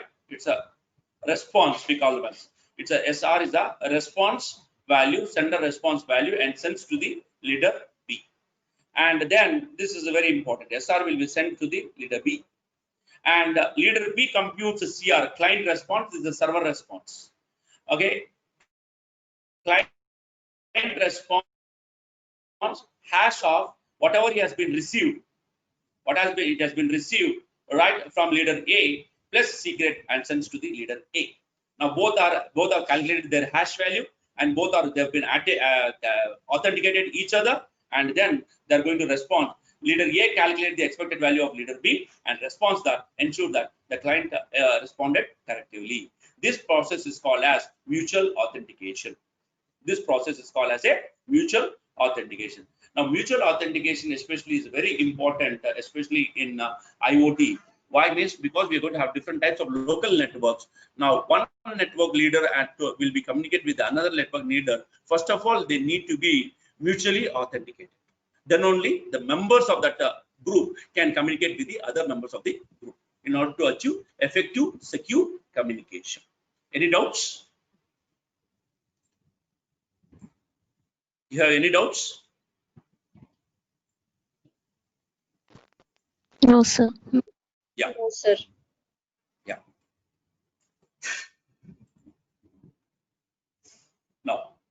Now you see, We have assumed that mutual authentication between A and between B has been performed, right? Similarly, the same authentication between the leader as well as the group members have been performed, right? Similarly, the authentication between the group B along with the members have been performed, right? We are performing the mutual authentication between the leaders, between the members of A as well as between these two also we have performed. Okay. Right. Next. Now let's make an assumption that we are having a server who is acting like a CA, as I already told you in the last slide here. Now he is going to send the information. He is going to send the public key and the shared key. Once they are authenticated, both the leader B has received the public key as well as the private key. Even right, the leader A also receives both the public key as well as the private key. Right now, both have received from the CA both the public keys as well as the private keys. Now he is going to create the shares, multiple shares. That some mechanism is used here. He is going to create the shares. That secret key with the leader A secret key is going to divide the shares and is going to give to all the members as a part of the key. And he is going to share. Similarly, the leader is also going to share the part as a part of the key. And this is a shared keys. Shared keys. It will be available with the leader A and the members. And this shared key is available with the leader A as well as the members. Okay. So that's why we call them as what? SK1, SK2, SK3, and so on. Shares, which we can call this. Okay. Any doubts, sir? Any doubts? Up to this is okay. Authentication between the leaders and members of the leaders. Yeah. Yeah. Okay. Right. Next. Now, what I am going to do here, now group A, the member of leader A is going to perform the encryption with the shared key, and he will send to the leader A, and a leader A will send it to the leader B, and a leader B will send that information to the member of the destination. This way, the secure communication is going to happen between the networks. Therefore, we are going to provide a secure communication between the two groups of user A as well as the user B. Right. Now, this is a concept which we are going to perform. We have already seen this one. Now, let's see the implementation of this one. We have performed using NS3, Network Simulator 3. NS3, Network Simulator 3. Right? You can do using the network simulator even in blockchain also. Okay. Right. Now, what I am going to do. Right now, I used a network simulator here. What I'm used the concept of that. We have now what we are going to have. We have 10 nodes. You're following? We have 10 nodes. Enter the members of that group A. We have 5 members in group A and 5 members in group B. We have 10 members. In 10 members, 5 members in group A and 5 members in group B. In 5 members, the server will access the server IP address. This is the IP address of the server. 10.1.2.1 is the server IP address, and group A lead address is 10.1.2.2 is the group A leader address. And the members, you see, these are even leader is also a member. He is a leader. And these are the members. These are the members which we can have. These are the members which we can have. Right? These are the members. And similarly, group B, among 5 members, one will be leader and other will be the members. And group B leader is 10.1.2.7. 10.1.2.7 is the group B leader. Okay.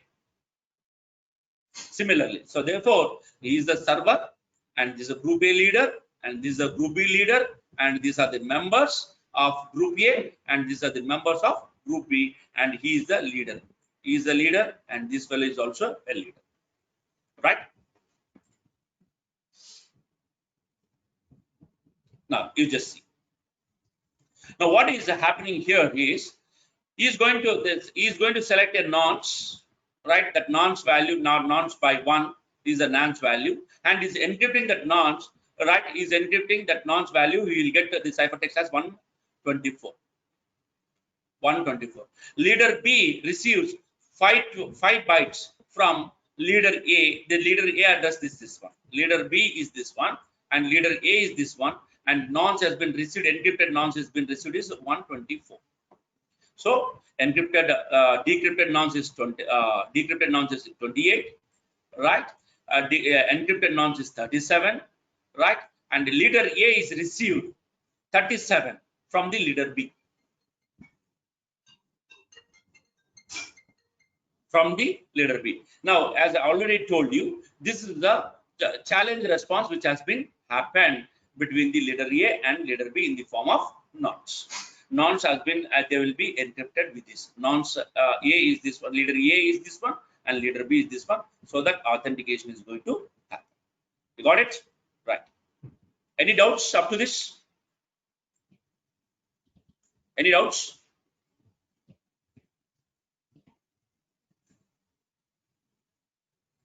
I'm not getting you. CS 180. Thank you. CS 180.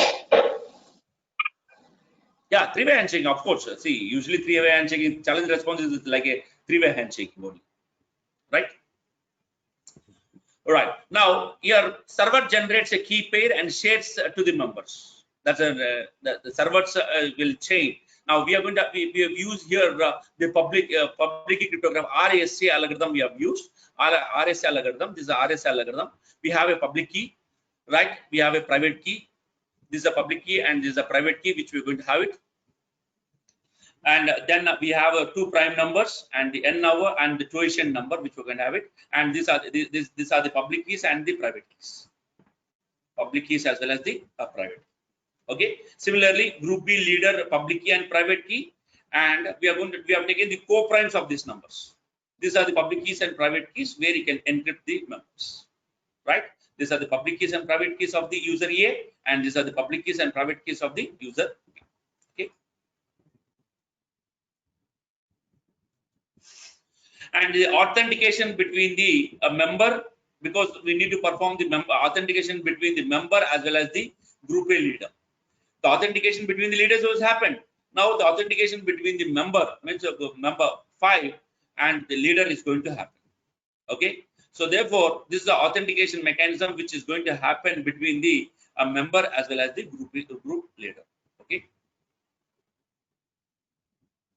And then we are going to perform the hash of this one, hash of this which will be performed by the member of that and has been received to the group leader with the hash value. If anything is been changed, the hash value is also getting changed, and the value which is been received by the group leader is 192.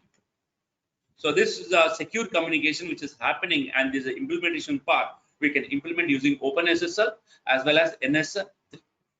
Okay. So this is similarly between the leader as well as the between the leader as the member 3 of that group. Okay. Now this is a real-time environment which is going to happen. You just observe it. This is a member, right? We have a server. We have the members of A and we have the members of. Now you just see here how the communication is going to happen. Now C6 is sending the information to the other fellow. Other fellow is sending the information. How it is happening? See, one is sending 1 to 5 and 5 to 7 IP address it is sending. Then it is coming to 5, 8 to 5 it is coming, and then it is going to 1 for mutual authentication to the 4. Now 4 and 8 are the intermediate nodes. Okay. Similarly, now mutual authentication is going to happen between the two nodes. So this is a way of a secure communication is going to happen and cybersecurity can be ensured for a network, right? You have any doubts regarding this before I go for IoT security?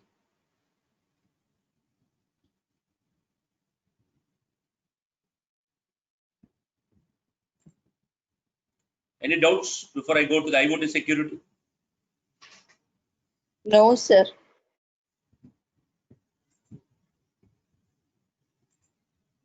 You understood? Yes, sir. Yes, sir. Yes, sir. Understand. Yes, sir.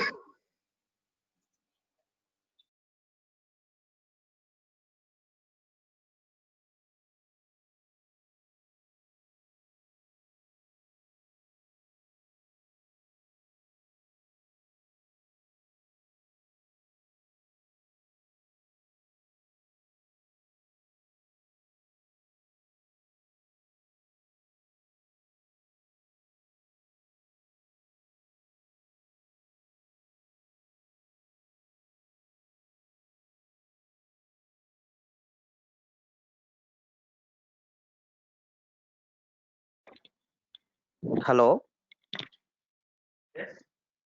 Hello, all participants. We take a Yes. break for 15. We take a break for 15 minutes here. We join by 12:05 or 12:10.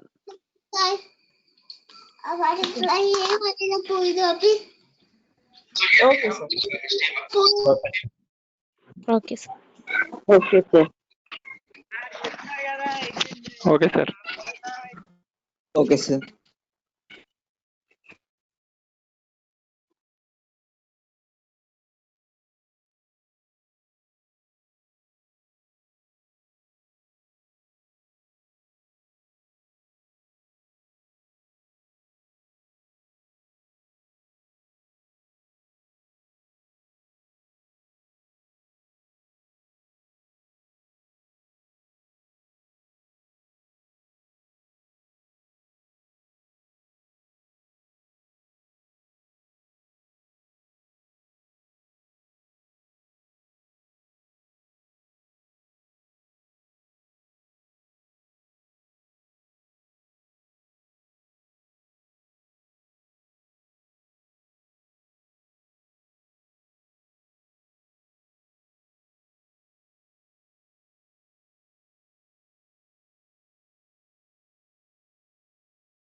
Ugly.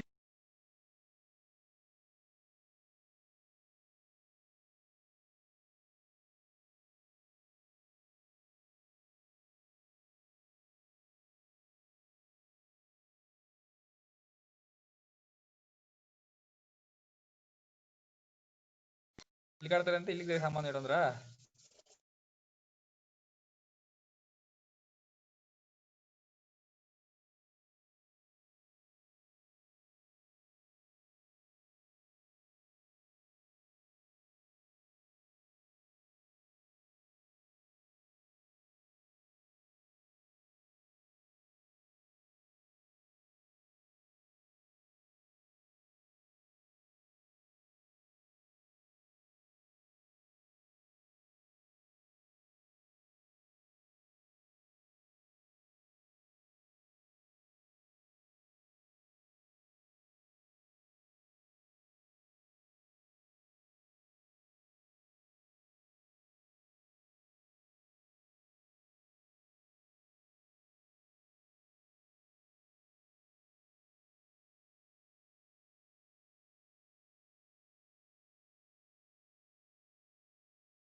Hello?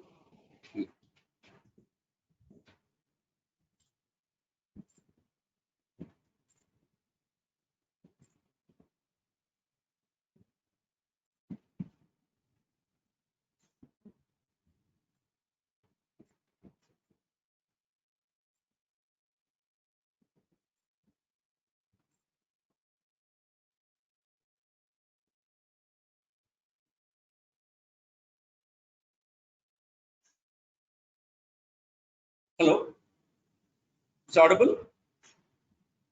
Hello? It is audible? Yes, sir. Yeah. Sir, it is audible. Yeah. Yes, sir. Audible. Yes, sir, audible. Yeah, welcome back to my final Please session go. of the morning session. This is the last session which we tried to complete with the IoT along with the blockchain. And we have already discussed in the yesterday's session what are the various IoT attacks and how the blockchain will provide the solution for the IoT. This session is all about how IoT, because the challenges and the characteristics, what are the characteristics which we have in IoT, those characteristics can be easily solved using blockchain, because there are some similarities. Similarities are there between IoT as well as the blockchain. Right, we are going to see now how the blockchain, because IoT is known for a distributed system, a distributed network. A blockchain is also distributed in nature. So therefore, it is going to provide an appropriate solution, because whatever the attacks were happening in IoT, that can be overcome using the blockchain. And if you want to do research in blockchain, we can use application-oriented wise. You can use Hyperledger or Ethereum. But research-oriented wise, you can use for IoT. You can use a network emulator. It's not a simulator; it's an emulator. Real time. You can see test reality with a real test bed. Okay. Now we are going to see here with IoT with the blockchain how we can provide with the IoT with the blockchain, that we can easily see here. Now, let's make an assumption that now we are going to have actually two types of blockchains were there. One is permissionless, the other one is permission. Now, if you go for permissionless, because it will not be in our control, it will be like a public. Public will be there, everyone will be there, and controlling will be very difficult. So, if you want to prefer, especially for your own organization, we can prefer with a private permission model. Now, in this model, if you go through that, we are going to have CCA, Central Certifying Authority, CCA. If you see here, we are going to see here, CCA is a central authority which we are going to have it. This is a Central Certifying Authority. This is the CCA which we are going to have it, right? And this is DWV is nothing but a device manufacturer validator, because in IoT different manufacturers will be designed their products. We are going to have different design, like we are going to have a Cisco, they're going to design their own things. Intel is going to design their own things, right? Qualcomm have their own thing. Wipro will have their own hardware, right? Different manufacturers, they're going to have different hardware devices. Now we need to know from which manufacturer it is coming. And when we are forming a network, is the biggest challenge. Interoperability is the biggest challenge, especially in this constant. Now, how can we provide such type of things? Now, this is a model which we implemented right now. This is a model, one type of model which we will have it. We have a trusted third party. Now, this trusted third party will work like a blockchain. Your PKI will work like a blockchain. This is a trusted third party we have. Now, blockchain will work like a trusted third party. Here, in this trusted third party, it is not distributed. It is not centralized. It is distributed. This trusted third party is distributed in nature. And these are the validators we have. This is the validators we have. Validators, different types of validators we can have it, right? Who's going to, who are the part of the blockchain network, which we are going to have it. These are the validators, and this is a blockchain network we have, right? Now, this one will work like a blockchain network, which just I have already shown. You're able to follow? You're able to follow me? Hello? Yes, sir. Yes, sir. Yeah. This is a blockchain network now. Yes, this sir. blockchain network now is working like a. You're not hearing my voice? Hello? CS 140. It is clear, sir. Yeah. Now, now here blockchain will work like what now? We are implementing blockchain like a This blockchain will work like what? Trusted third party.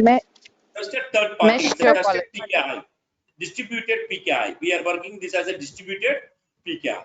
Now here we have a multiple peers where they are going to validate. They are going to validate the devices with the help of the validator. One validator is this validator is this one, and this validator is this one, and this validator is this one, and this validator is this one. So therefore, there will be multiple validators will be there in the blockchain network. Okay, right. Now, if you see, these are the nodes, and these are the IoT nodes. We can call them as these are the sensor nodes or IoT nodes, whatever we can have it. These are the IoT nodes for this validator, right? And these are the validator nodes for this validator, right? And these are the validators, and all these things are the part of the blockchain network, right? We are establishing a node with the a blockchain network, which we are going to have. Now, therefore, we are establishing IoT with the blockchain so that we can easily identify the devices. We can easily we can easily authenticate the devices, which I already shown in the previous lecture how the secure communication can be made. This is one network, and this is a leader. This is another network, and this is a leader, right? This is a leader, and this is another network, and this is a leader. So therefore, the secure communication can be happened very effectively. Yeah. Okay. Yes, this is a blockchain network which we have. Now, how the communication is going to happen on smart device, which will be there, the communication. Now your mobile will work like a gateway, or we can have it in some external gateways where it will be connected to the internet, right? It will be connected to the internet, and this device, through these devices, we are going to be connected to the IoT, right? These things will be connected to the IoT, which we are going to have. That's the evolution network which we are having. Okay. Now, if you see this one, this figure, this is one network. This is one network, IoT devices. This is one network, and this is another network we have. This is another network we have. This is the one PON coordinator, PON gateway, where it will be connected, and this is another PON gateway. This is another PON gateway we have, and for this PON way we have a validator. This is we have a validator, right? We have a validator. Okay. All right. Now, if you see here, now this one is one IoT network which we are going to have it. This is IoT network. This is another IoT network which we are going to have it. This is another IoT local network. This is another local network through we can have it, and this is another local network which we are going to have. 4 local networks, and here one coordinate, one validator. For this network, this is a validator. For this network, this is a validator, right? For this network, and for this network, we are the validator. Now, if we are observing here, this is what is that? Is called as a link of trust. That link of trust will be implemented in the form of blockchain. Now, it is working like a distributed trust. Yesterday, I told you, distributed trust. That link of trust can be implemented as a blockchain, and this is another validator, and then this is going to implement. So this is IoT clusters which we can implement very effectively. Okay, right. Now you see, we have expanded it. Now this is the blockchain which we can create. Right, validator 1 for this network, validator 2, right, for this network, validator 3, right, for this network, and validator 4 for this network. And these validators will be communicating internally. Like we can be called as a leader 1, leader 2, leader 3, leader 4. All right, leader 4 can be happen. So therefore, this can be implemented very effectively, and then we can establish an IoT blockchain network.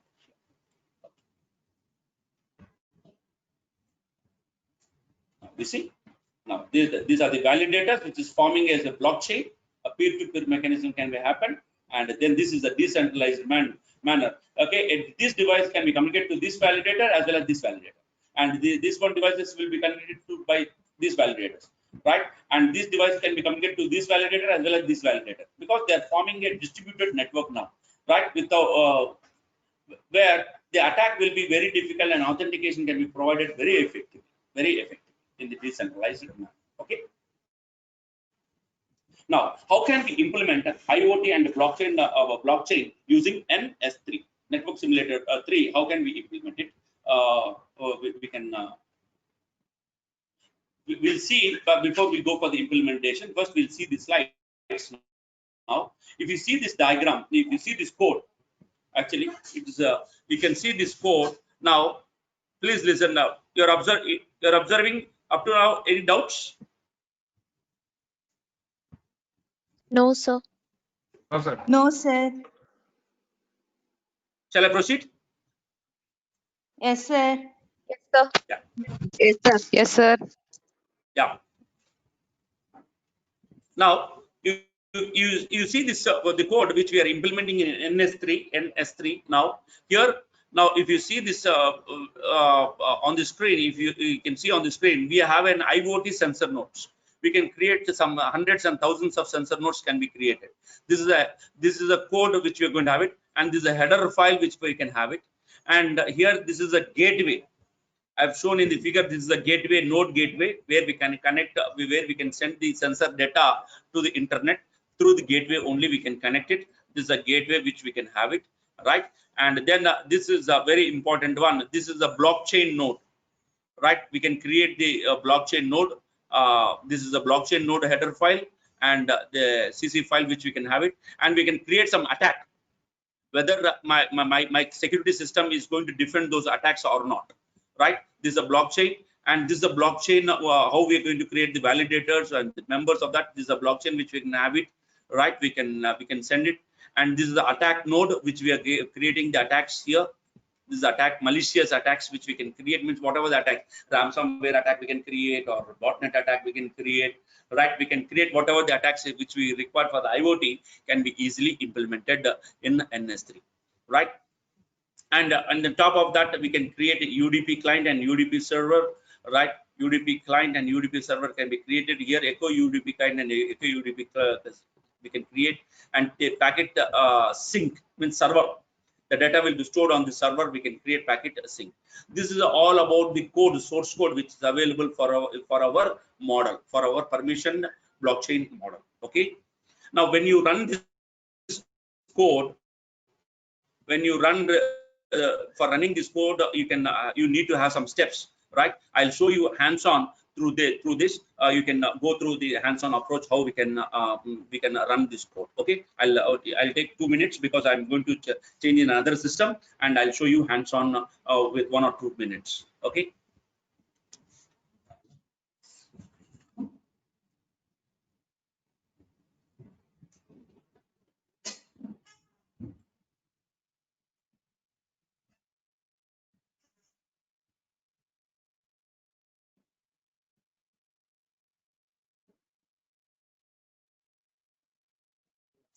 Should doctor and doctor. That's not good. 2 months.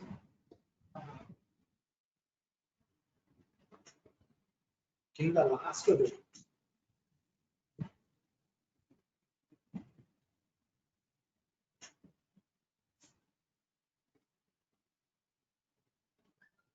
Where?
Connection problems there.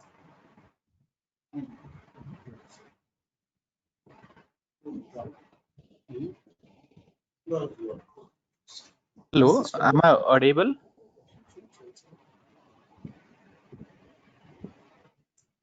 No, Hello, sir. am I audible? I am not getting any audio, so just checking. Yes, sir. Yes, sir. Audible. Okay, okay, thank you. So myself Chandrakant, I am from Sahaja Meditation.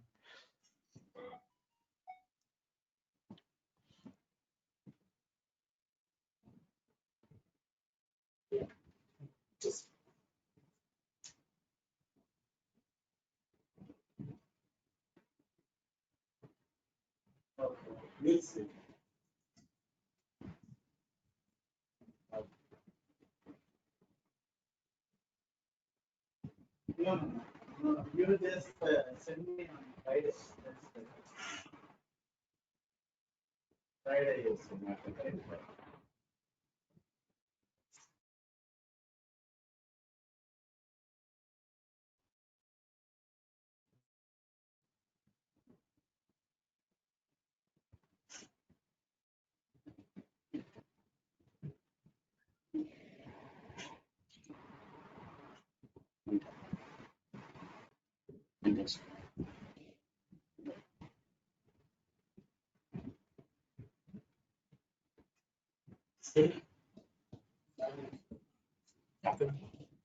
Right.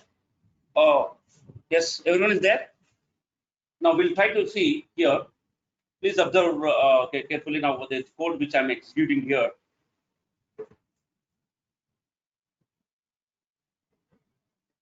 All right. Now we have a folder. Now just I'll show you through hands-on now how IoT and blockchain can be implemented.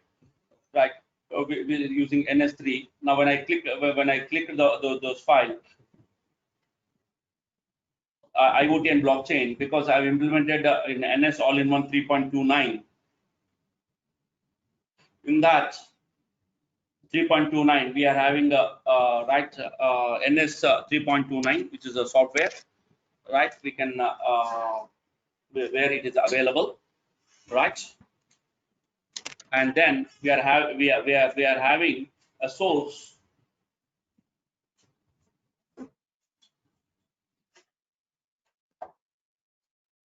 We are having the source file. You just go to the source file, and then you go to the application, right? And you go to the model. After that, you go to the model. There you are going to see whatever I explained, like the sensor node, which I have explained it. All right, gateway I have explained it. IoT, the sensor node, then a blockchain, right? .cc file, blockchain.header file, malicious. We can create some attacks there, right? These are the attacks which we can have it, and this is a blockchain node which can create peer-to-peer network. We can create it, and we can create a sync that can be created of everything, and UDP client and UDP server, echo server, right? Echo server which we can create. This is a source code which is available for whole code. Now, because NS3 can be implemented both in C++ as well as in Python. If you are interested in Python, you can implement in Python, or if you are interested in C++ also, you can implement in C++.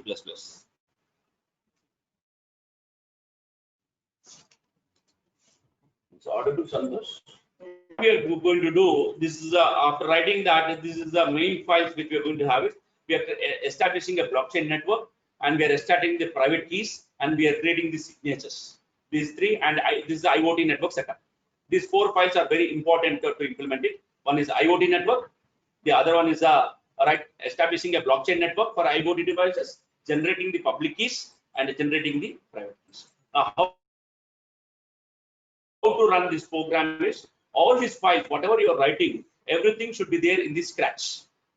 Everything should be there in the scratch. Now, let me run the program. Please observe it carefully here. Now, I'm opening a terminal by pressing Alt Control T. Then I'm going to see, right, CD space IoT.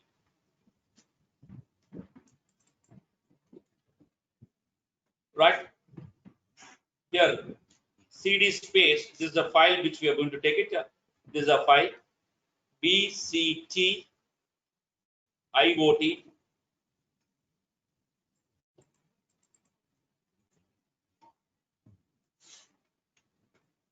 Right, BCT IoT simulation file I've created, and I'll clear.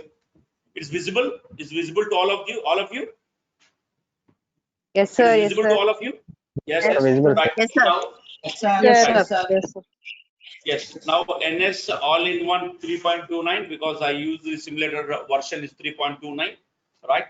Next CD space NS 2.39, which this is a path where the NS the 3.29 is available. Now to run the program, we are going to type the command called WAF. WAF is a Python builder, right? WAF is a Python builder. WAF run run, because I told you, every program should be there in this scratch. Now BCT -1 network file. Now don't give the extension. If you give because already it has been compiled and the object is already created, so don't need not to give. If you give this one, it will give an error. If you give the extension, it will give an error. You see, it will give the error because it is not found, because it's already object is created for that program. So therefore don't give the extension for that. So what we are going to do here, we'll remove the extension. Now we are running the program. Please observe carefully now, which is very important. Now we are protecting the IoT with the blockchain technology. If you run this program, now if you see the program start running, right off, we start building the program. It will take some time to run it, because the blockchain should run and then IoT setup should be processed. Now, observe carefully.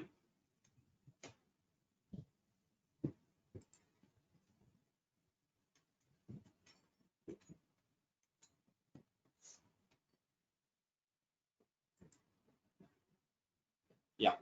Now, if we start analyzing the output, then you will come to know that. Right now, how many validators we have? We have 2 validators. One is Qualcomm, another one is IBM. We are establishing a blockchain topology. We are creating all the nodes, IoT nodes as well as blockchain nodes, and we are forming a validator link, as I already explained in the diagram, and forming a gateway to the links. Right, all the links are formed. All the node connection were created in milliseconds or seconds. We have created 11 nodes. Right, the nodes were created in so and so time. Right, creating a link between the validator node, creating the links between the rest of the nodes, validator nodes and IoT nodes. Right, if you see, right, creating all the links, and the total number of links are 10. Installing internet stack, because we are establishing an IoT, no? So internet, we are establishing an internet stack. Internet stack is nothing but a TCP/IP. Morning, someone has asked a question that TCP/IP. TCP/IP is an internet stack we have used, and internet stack is installed in our blockchain along with IoT. IP addresses have been assigned to all the nodes. In reality, that's why it's an emulator. You can test it very clearly, right? And you see, validator 1, adding gateway 3 public key. Already I told you public key. Adding gateway 7 public key to the validator, right? Validator gateway, adding gateway 9 public key. Even gateway has its public key. 9 will be validated, because we need to verify those IoT devices. Adding validator 2 public key. Adding validator 1 public key. Validator 2 is getting a validator 1 public key. That's the meaning of that.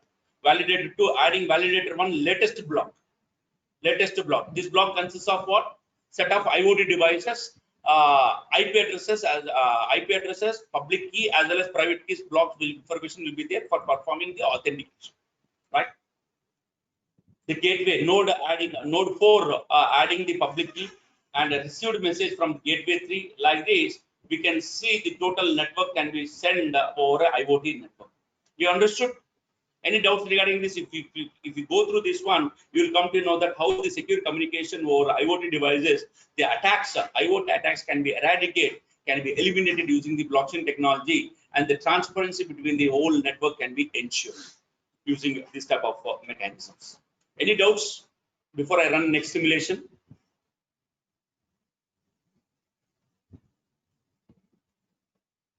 Hello?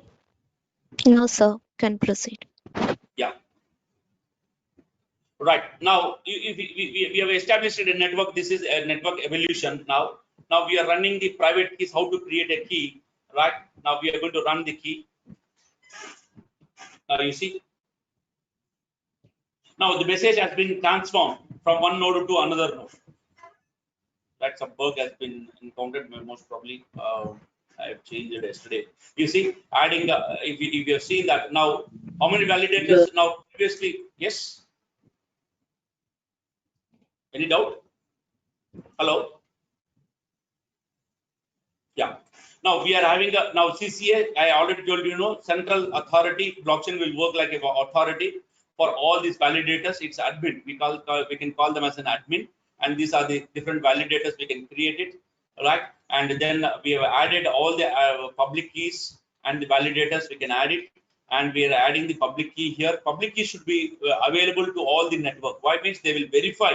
They verify the block. They will verify the authentication mechanism. All these things can be done very effectively. And you see, node 7 received the message from validator. Node 7 received the message from validator from the node 10. Node 7 received the secret key from a node 10 because shared secret key from a node 10 to send further messages or a network. Okay. Multiple sheet. Now we have now received a block. See, you see, node 2 received the block from validator 3. After validation, node 6 received the block from validator 3, and node 4 received the block from validator 2. Like this, the blockchain can be secured. IoT network can be secured very effectively using a blockchain technology. We can easily do. We can do a lot of research work, and we can make this student project to do on this. Which is the open source tool. This is the open source tool. Only the thing they should be get exposure to NS3, and they should have a command on C and C++. C++ as well in Python. Okay. Then after that, how to create a signature is the last statement, which we are going to have it.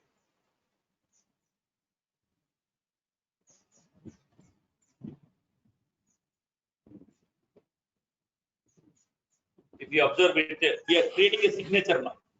You see, adding signing key with the node of ID 100, adding the signing key, adding node public key, mining the block, right? Processing the block, receiving the messages. All these things can be implemented using this one. See how we can add the signing key with the node 10. Adding the signing key of node 101 to the validators, two different validators. We are going to add the signing keys, and then adding the public keys to the validators. And we have validator 1 is going to mine the block. Because after collecting all the transactions, you will create a block, and then all the nodes can validate it, and then it can be stored into the blocks. Right? Let's see here, key request from node 10. Right? It's not IoT security can be effectively ensured using the blockchain technology. Still, a lot of work need to be done to implement it in reality. Okay. And finally, how the IoT blockchain network setup can be happened. You can see this by running this code. When I run this code, IoT. Okay, IoT. Now I established for 3 nodes. 3 nodes will be set up. If you see this one, 3 nodes setup has been successfully installed. If you go to this one, now 3 nodes has been set up. Yesterday I told you 6 low pan. Yesterday I told 6 low pan. What is 6 low pan? 3 nodes, node 1, node 0, node 1, and node 2. Node 0, node 1, node 2. 3 nodes I've created, isn't it? What is 6 flow span stands for? Are you hearing me? Hello? Yes, Hello? sir. What Yes, is sir. 6 flow span? IPv6 low power area network, personal area network. Yes, IPv6 low power personal area network. Now this is a trace file which we have simulated just now. This is an example of the total trace file will be used. Right, this is the total trace file. Now we can analyze this trace file to get end-to-end delay, packet delivery ratio, right, throughput, overhead, from which node it is coming. Every information can be easily stored. This is the real-time data which has been generated by for 3 nodes which has been generated. If I want to analyze it, I can analyze by using Wireshark, right? For each node, I can analyze the using Wireshark. Now, if you start seeing using, because the 3 outputs has been generated using Wireshark, we can easily identify this information. See, from which node, from who is the source node, source IP address, destination IP address, what is the packet length, what is the Ethernet, all these things, information we can easily identify for the particular IoT devices, and we can do a lot of research work on the IoT as well as blockchain technology. Okay. So that's it for we have implemented IoT along with blockchain technology. But you can implement these things very actually. Once if you do a hands-on, it's very difficult. But most of the people, I think, you are not having Ubuntu. If you are having Ubuntu, then I've taken some more time in the evening or to make you the hands-on approach. Okay, that's it for it. If you have any queries before I. If you are having any problem, any doubts before I wind up, please questions from your side.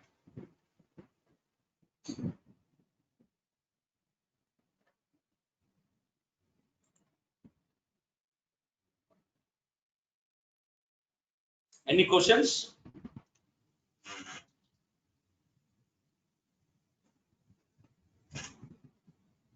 Hello. So you have used Python or C++, sir? It's a NS3 network simulator. NS3, that's what networks. Yeah, this is simulator. It's an emulator. We can, if you want to implement real test bed. Questions. If you want to implement, you can implement in C++ or in Python. It supports both. Supports both. Okay, thank you. Both. Actually, more effectively, you can implement using Python. But if you want to implement in real test bed, you can use C++. Okay, sir.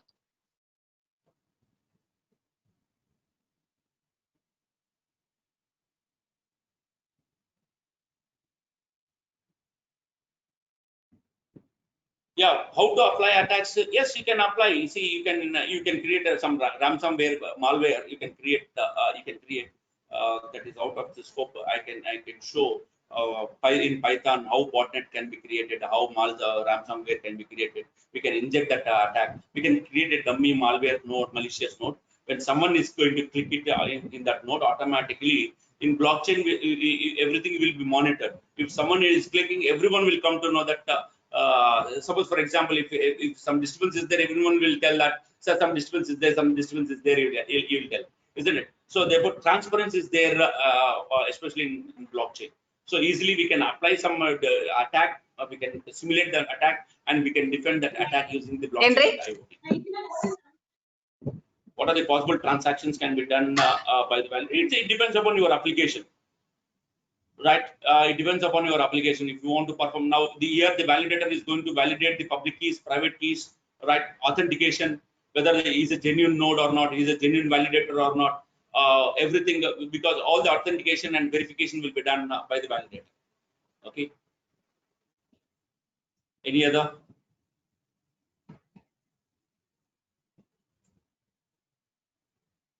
Okay. Thank you very much. Right, that's it for the day, and all the best for the rest of the sessions. Thank you, Nana. Thank you so much, sir.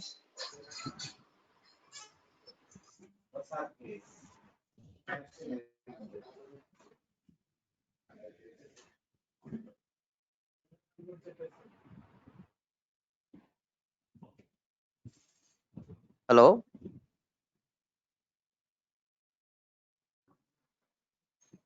Hello, Chandrakant sir. Yeah, this is Chandrakant. So can we Hello. start our session? Hello, am I audible, sir? Yes, sir. We can start our. Yes, you are audible. Okay, Sir, I am sir. just giving the presentation permission to you. Okay, thank you, sir. I would like to know how much time I have and which language is preferred. How much time? Which language? Hindi.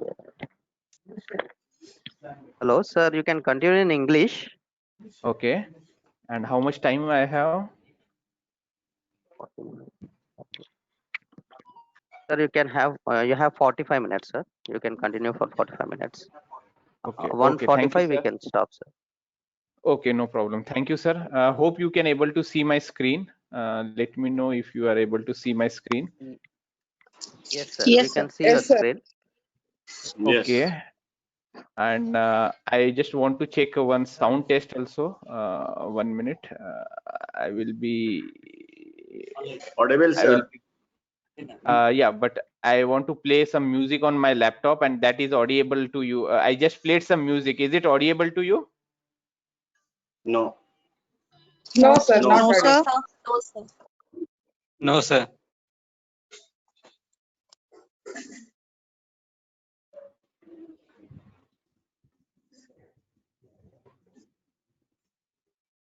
Still, it is not audible, right?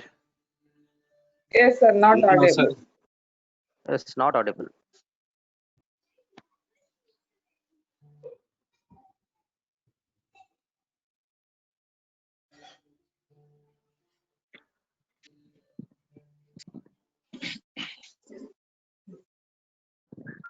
No, not audible, right? Still?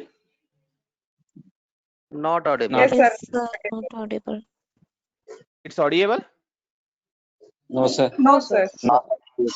Okay. No, sir. Okay, no problem. We can go with without audio, so no problem. So good afternoon all respected participant, and thanks to Raju sir for giving this opportunity to interact with you. Today's session will be around 35 to 40 minutes, where we are going to understand what is a meditation, how it will be going to help you, what is the Sahaja meditation, and we will do the practical session.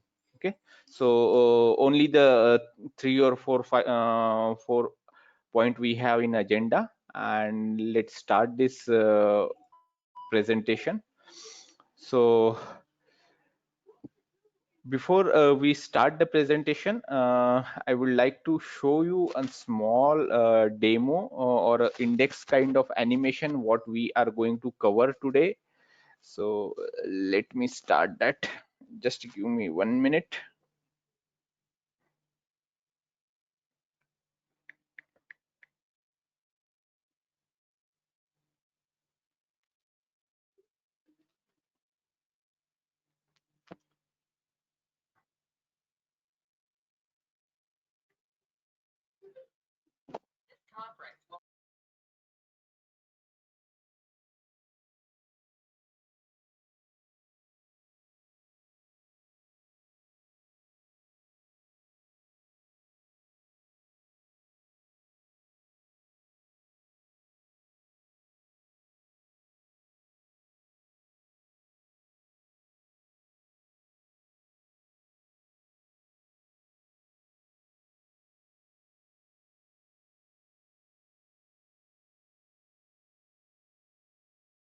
Screen as a flickering.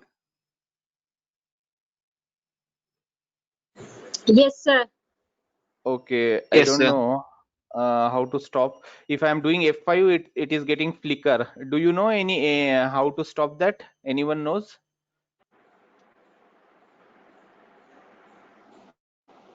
So press escape key. Yeah, I press escape, and now again share. 1 minute, stop sharing. Okay, now I will do oof. Okay,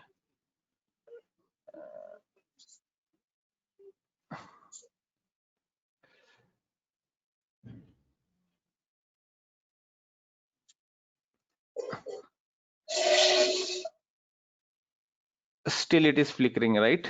Okay. Yes, sir.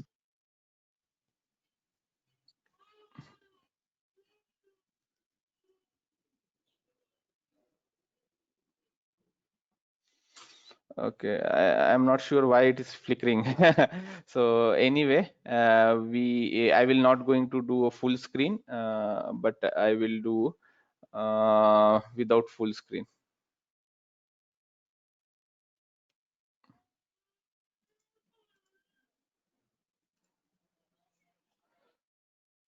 Let me stop the sharing.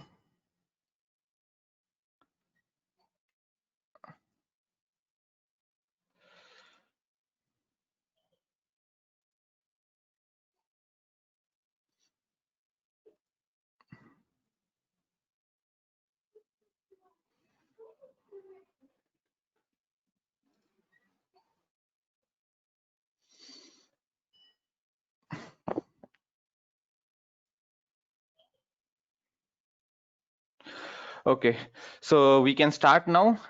Good afternoon. Just last.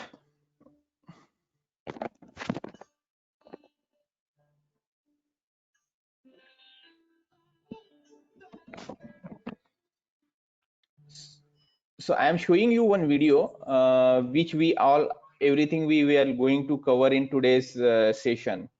So this video basically gives the idea about what we are going to cover. Why meditate?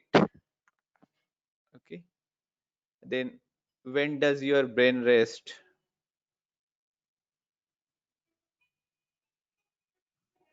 What is a Sahaj? Sahaj means born with you.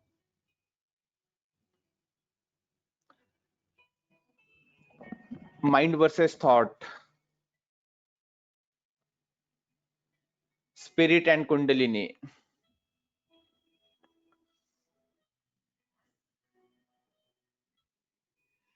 The subtle system, which we are going to study in a detailed manner. And the 7 energy center, which is located in our body. And right sympathetic nervous system, left sympathetic nervous system, and parasympathetic nervous system. So these are the part which we are going to cover in today's meditation. But first question come to our mind is, what is a meditation? It's a very simple definition which we need to understand today. To understand this definition, I will request you all participants, can you please close your eyes for just 2 minutes?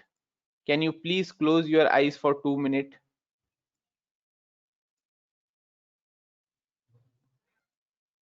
And with the closed eyes, we can observe our thoughts. Please close your eyes, and with the closed eyes, we can observe our thoughts.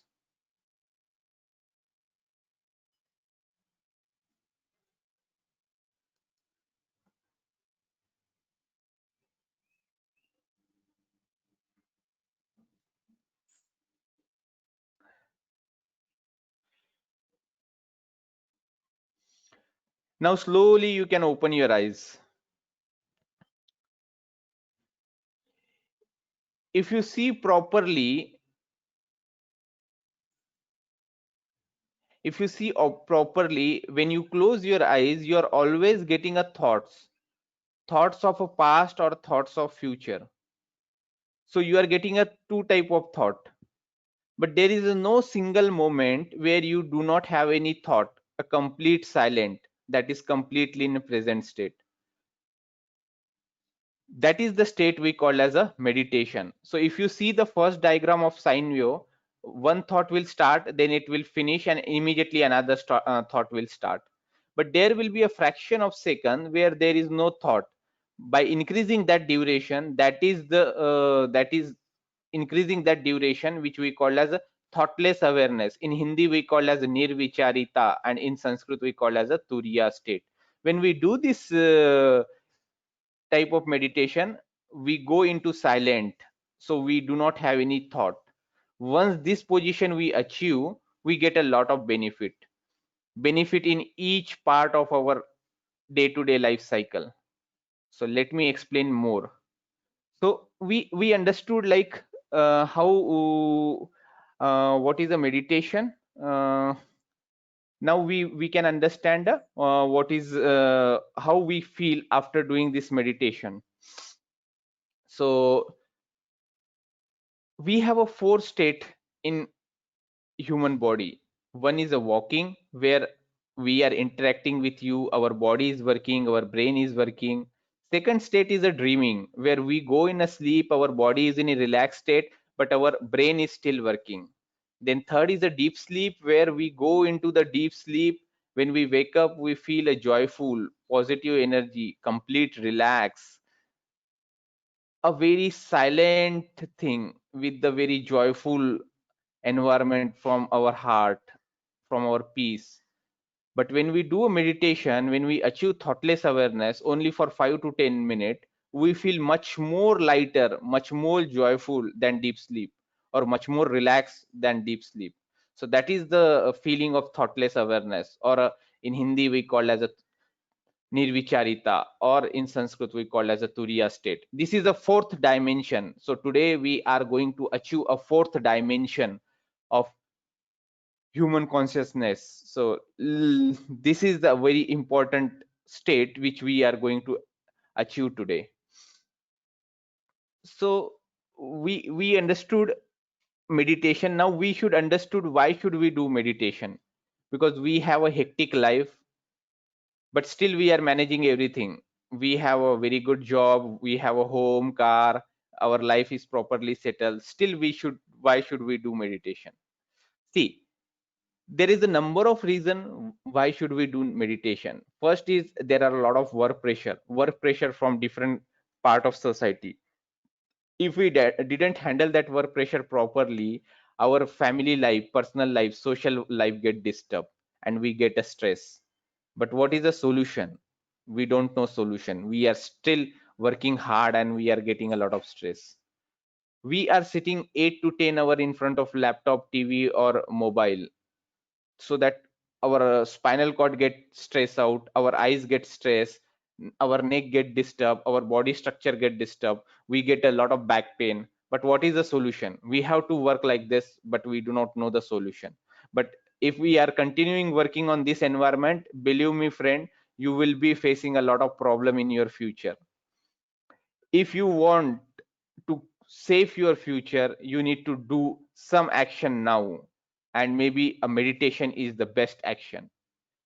Another point is, for any kind of disease or any small, major, minor disease, we are little doctor in our inside from our heart. So we go into go to medical shop, we know some medicine, we are taking that medicine, but believe me, each medicine has a side effect. You agree or disagree, but each medicine has some kind of side effect. You will come to know later part of your life. Then we are receiving a lot of negative thoughts and emotion from the TV, media, extremist people. We are not clearing this thing. So if we are clearing dust particle which is accumulated in our body every day by taking a bath, then why should not we clear the negative thoughts and negative emotion which is coming from the external media? So these are all are the negativity, like the dust particle which is accumulated in our body. We are clearing our body by taking a bath. Similar way, the negative thoughts, negative emotion is also a negativity which is accumulating in your brain. If you don't clear that, you will get a sick. How you get sick? You get a stress, you get a frustration. Once you get the stress, you get the frustration, your anger level will be increase. Once your anger level will increase, your personal family relationship, your social relationship get disturbed. Okay, there will be an imbalance in your pituitary gland, so that the chemical secretion get disturbed. And believe me, the stress is the entry point of all disease, like diabetes, blood pressure, sugar, all kind of disease will start from the stress. So if you want to achieve a peaceful or beautiful life in a future, you need to address the stress. And the stress is a silent killer. If you didn't handle properly at a particular point, it will kill you in future. So the best way to address the stress is the meditation. Now, how meditation it will going to help you? So let me explain you the Sahaja meditation technique.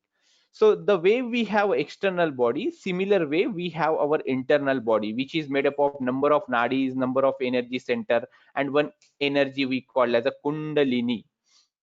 So out of this, I would like to explain you three important nadis, which are the main purpose or important nadis in our internal body, which we call as a left sympathetic nervous system, which you see on the pink nadi. We call as a left channel, or in science we call as a left sympathetic nervous system, or in Sanskrit we call as a Ida nadi. Then we have a yellow line, which you can see, which is a right channel, which we call as a right sympathetic nervous system. In Sanskrit we call as a Pingla nadi. This is associated with our futuristic thought, heat element. Okay, then we have a white line, which is at the center, which we call as a parasympathetic nervous system, or in Sanskrit we call as a Sushumna nadi. This is a center nadi, or we call as a nadi of evolution, because this is the nadi where our Kundalini energy get rise. Then we have one instrumental energy, which we call as a Kundalini energy, which is located at the sacrum bone, which is in 3.5 coil. Once this energy get activated, right now it is in a passive state, but if we do some steps today, this energy get activated and it transfer from the passive state to active state, and it goes to our Sushumna channel and go top of our head. This process or this mechanism of activation of Kundalini energy and going to top of our head is called as self-realization, or we call as Atma Sakshatkar. This is the experience which we are going to feel today. And then we have a 7 energy center. The 7 energy center is nothing but the energy point which is located on spinal cord, and which gives the which control the different body organ. So first is the Muladhara, which is located at the bottom of our spinal cord. Then we have Swadhisthana, Nabhi Chakra, Hriday Chakra, Vishuddhi, Agya, and Sahasrara. Okay. So let me explain you in more detail. So this energy center is nothing but the bunch of cell which going to control our body organ. As I explained you, we have 7 energy center. So 5 is located in a spinal cord, 1 is below the spinal cord, and another is above the spinal cord. For example, we will understand the Nabhi Chakra. Nabhi Chakra is nothing but the bunch of cell which going to control the stomach, kidney, and pancreas. If there is an imbalance in this energy center, so the immune power get reduced and we get the problem in our stomach, kidney, or pancreas. Maybe our digestion power get removed, or we get the kidney problem like kidney stone and anything, a lot of different problem. But when we do meditation on this Nabhi Chakra, its immune power get improve. This energy center come into the balance, and that is why it transfer the lot of energy or immune power to different organ, and we do not need to take any medicine. Without taking any medicine, we can cure our all the problems. So all psychosomatic disease we can cure with the help of Sahaja Yoga meditation technique. We don't need to take any medicine. All psychosomatic disease can be cured with the simple step of meditation. Okay. Please do not hesitate to ask question on chat, as well as you can unmute your mic and you can ask question, or you can ask on a chat. I would like this session should be more interactive rather than a webinar kind of stuff where one person is speaking. But feel free to ask the question if you have. Do not hesitate. Okay. Now I will going to explain you how it, with the help of one animation, how it look like. So let me show you. This is our body structure as I explained you in previous slide. Then we have 3 nadis, which you can see yellow and pink. So yellow one is the Pingla, and the pink blue one is the Ida nadi, and the center path, which is Sushumna nadi, where 7 energy center is located. Then we have one instrumental energy which is in a triangular bone, which you can see in a white color.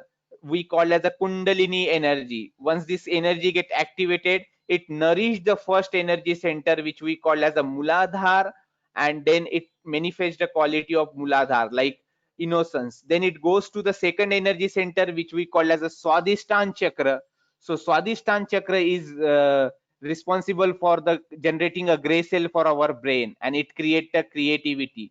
Then this energy goes to third energy center, which we call as a Nabhi Chakra. Nabhi Chakra is going to control all the body organ which is related to stomach. Then this energy center goes to the heart chakra.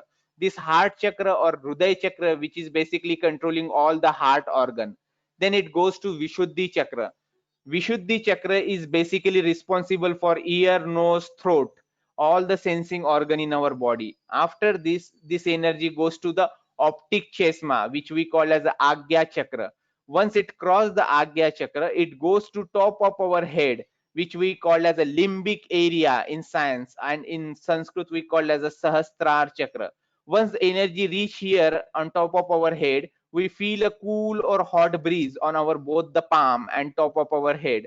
So that is the experience which we are going to feel today. So what you will be going to carry today is experience of inner freedom, experience of joy, experience of self-realization, experience of truth, that you will going to feel on your both the palm and top of your head. That is after the meditation you can feel this energy. So you will not carry this theory part or PPT or discussion, but you will carry the experience of inner freedom. So who discovered this method? This method is discovered by Dr. Sri Nirmala Srivastava. The world known him as H.S. Sri Mataji Nirmala Devi. She born on March 21, 1923. She studied the medicine and physiology. She completed her doctorate degree from Lahore University. After that, she discovered the Sahaja Yoga meditation technique on 5th May 1970. Traveled the world to educate the people about Sahaja Yoga meditation. And today, millions people are enjoying the benefit of Sahaja Yoga meditation. So there is one important slogan which is told by Dr. Sri Nirmala Srivastava ji, like you cannot know the meaning of your life until you are connected to the power that created you. So that is what we are going to experience today.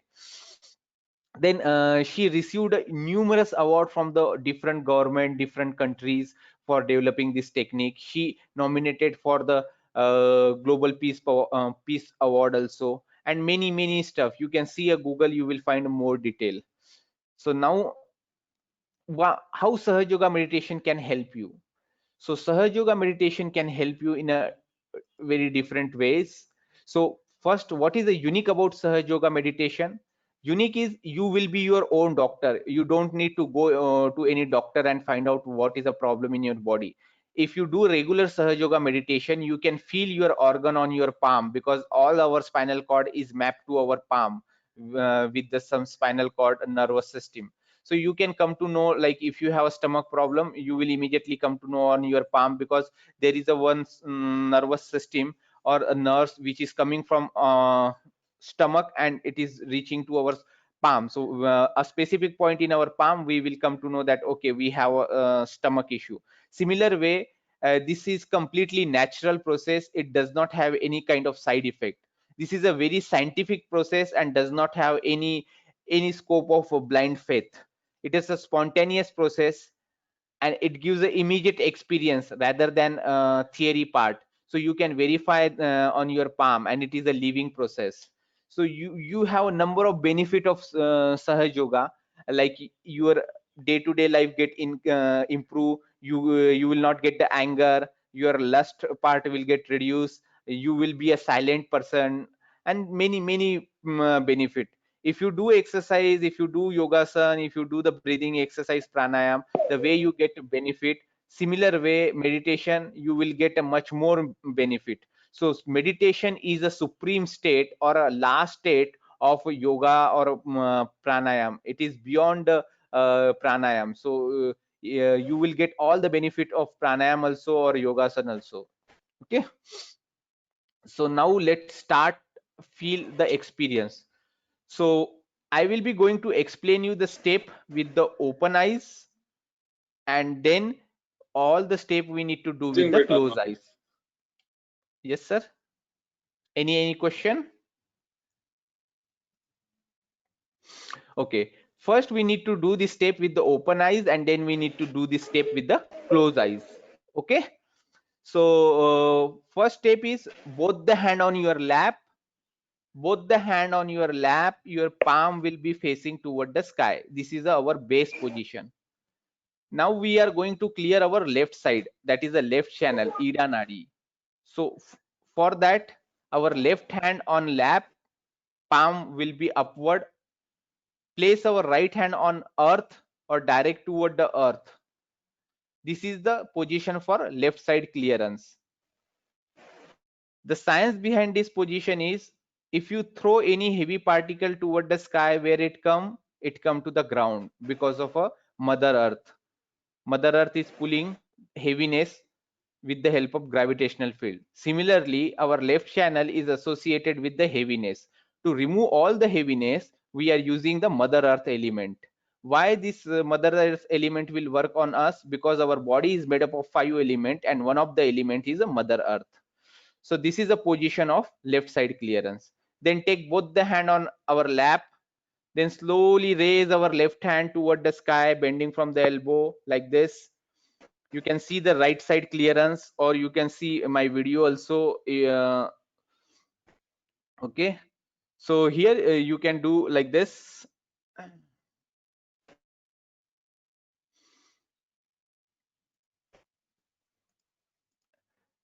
Here your right hand on your lap, palm will be upward. Bend your left arm at the elbow and direct palm toward the back side. Okay, like this. You can see my see in a video also. And then the science behind this position is, if you ignite the fire, where it goes toward the sky. Similar way, there is a lot of heat in our liver. To remove this heat, we are doing this position. We are directing our heat to come out from our body and go to the ether element. And then last, take our right hand, our left hand on our lap. All the step we are going to do with the right hand. Take our right hand, put on our heart, little left side. Put our right hand on left side. Okay, then next step, raise our right hand, put on our forehead, the place where we get the headache. Okay, the right hand on our forehead, press it horizontally, move your head little down. You can see on the diagram, or you can see my video like this. जहां पे हम टीका लगाते हैं या sir दुखता है, that is the position. Okay, and then last step is raise our right hand, put on top of our head, stretch our palm. You can stretch our palm like this. Stretch our palm properly, put it on top of our head, rotate 7 times clockwise direction like this. So your palm will be completely stretched out. Press it little bit hard and rotate 7 times clockwise direction. So these are the very simple steps. So can we start the meditation? All are ready? Yes, sir. Okay, so thank you, ma'am. So be in a relaxed position. Your spinal cord should be upright and straight. Slowly we can close our eyes. धीरे धीरे हम अपनी आंखें बंद करेंगे. प्रसन्न चित्त होके बैठना है. We should sit comfortably. Our spinal cord should be upright and straight. Be in a relaxed position.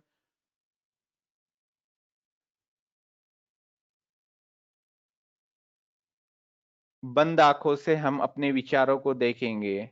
We'll watch our thought with the closed eyes. Do not get involved in a thought, but just watch with the closed eyes. Just watch as a witness, or just watch as a movie, but do not get involved in this thought.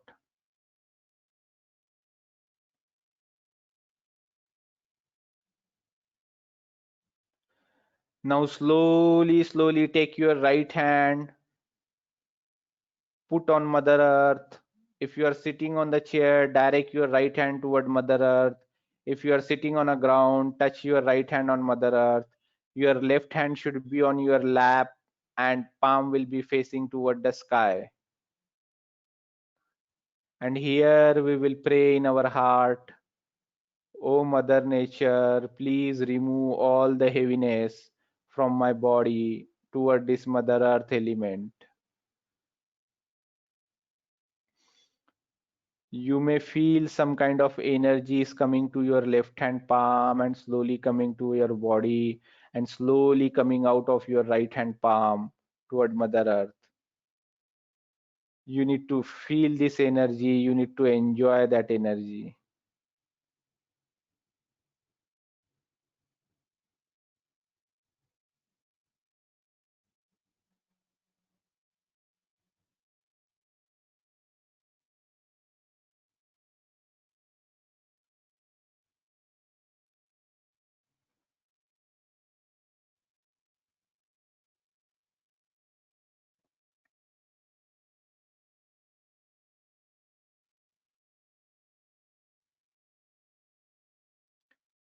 Now slowly, slowly take your both the hand on your lap.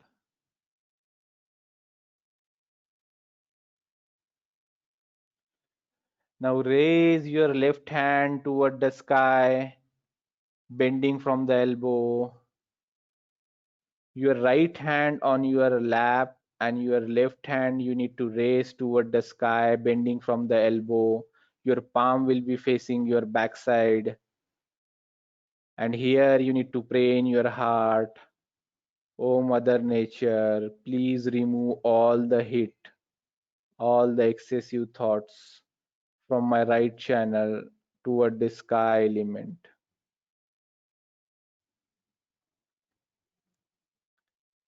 You may feel some kind of energy which is coming to your right hand palm and slowly coming to your body and slowly, slowly coming out from your left hand palm. You need to experience that energy. You need to enjoy that energy.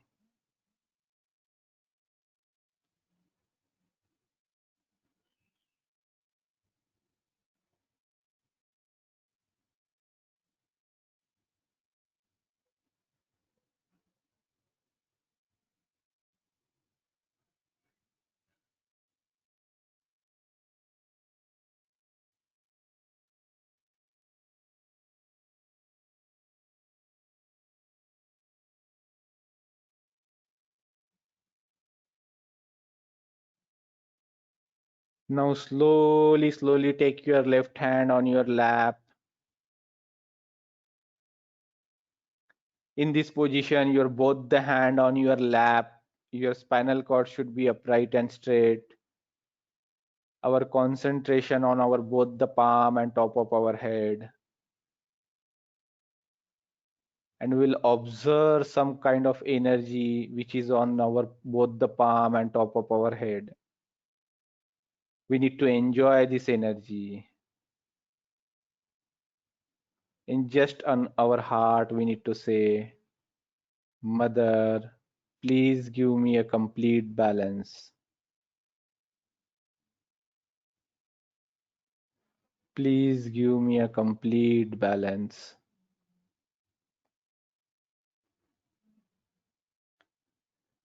Now slowly, slowly raise our right hand. Put on our heart, little left side. Press it little bit hard.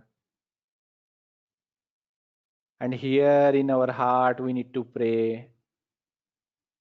Mother, I am the pure spirit. Mother, I am the pure spirit. You need to say 12 times in your heart with the full confidence. Shri Mata जी, मैं एक शुद्ध आत्मा हूँ.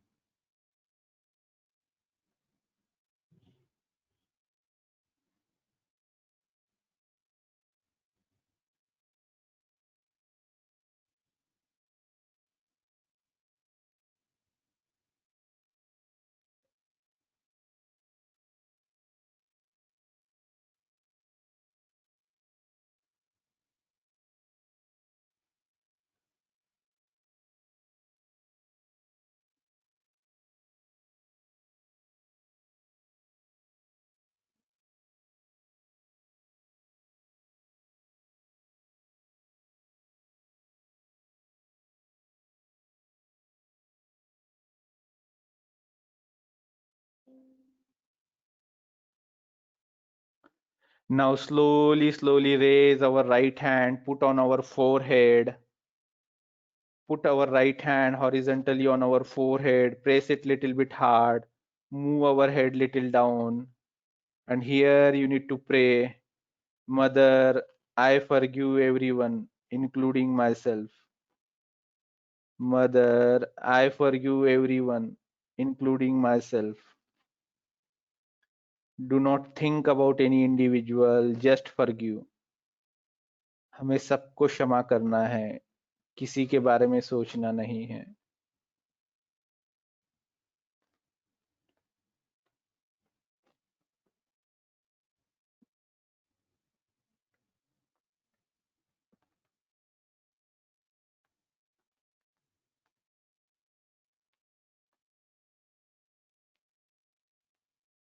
Now slowly take your right hand, put on top of our head.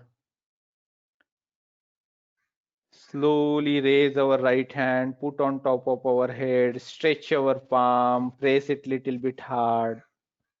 Rotate our palm 7 times clockwise direction. And here we need to pray in our heart. Mother, please give me my self-realization. You need to say 7 times in your heart and rotate your palm 7 times on top of your head. And you need to say, Mother, please give me my self-realization.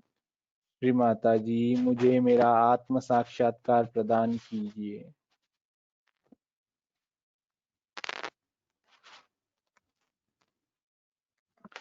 Now slowly take your both the hand on your lap. Our spinal cord should be upright and straight. Our concentration on our both the palm and top of our head, and we'll do a meditation for 2 to 3 minutes.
Now slowly you can open your eyes. Slowly you can open your eyes.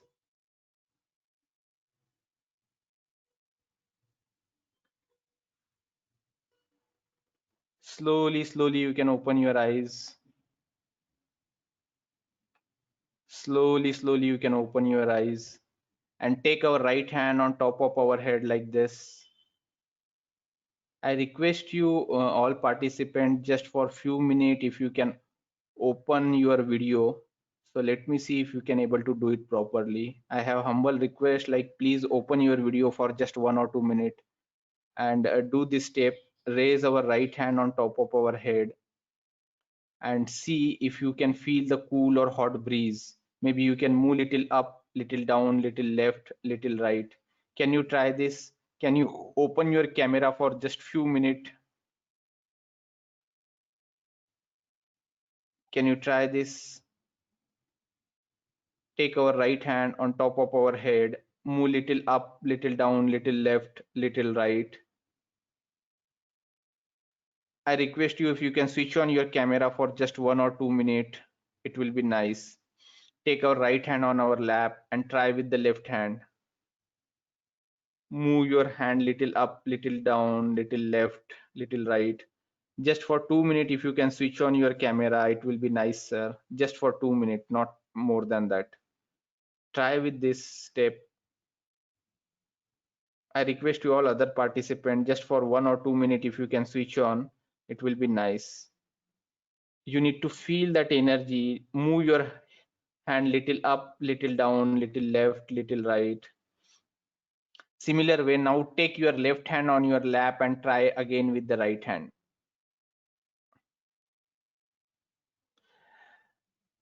Thank you for a few members who already started their camera, so I can see you. So I request you other participant, if you can switch on your camera just for 1 or 2 minutes.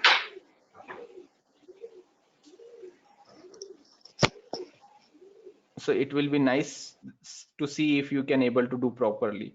Now raise your both the hand toward the sky like this. Stretch your both the arm, move toward the sky like this. You can see my video like this. Stretch your both the arm toward the sky like this. Move your head little backside. अपने sir को पीछे झुकाना है, दोनों हाथों को आकाश की तरफ लेके जाना है like this. Both the hand toward the sky. And here we need to ask the question, oh Mother Nature, this is the experience of self-realization. क्या यही आत्म साक्षात्कार की अनुभूति है? And slowly, slowly take your both the hand in front of our heart, the way we do namaskar, and slowly, slowly we can open our palm, then slowly we can close our palm. Slowly we can open our palm, slowly we can close. You need to do very slowly. You can feel some kind of energy on your palm. अपने दोनों हाथों के बीच में आपको कुछ ना कुछ energy महसूस हो रही होगी. We are feeling some kind of energy, right? In both our palm and top of our head. You can try with this. Maybe I request you all participants, maybe just for 1 or 2 minutes, can you try open your camera and try this? Did you feel something? Some energy?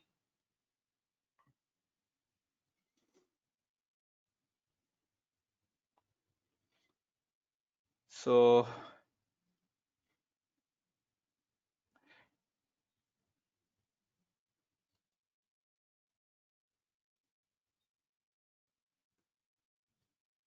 it will be nice experience. Now we will have a question and answer on the question and answer part. So I request you all participant, can you please share your experience? How did you feel? Did you like the session? And any kind of feedback, I will love to know the feedback. So please share your feedback. Please share question and answer on your chat. Please share your feedback. It will be I am very happy to address the feedback. I think sessions of yoga during this course of FDP actually relaxes mind, and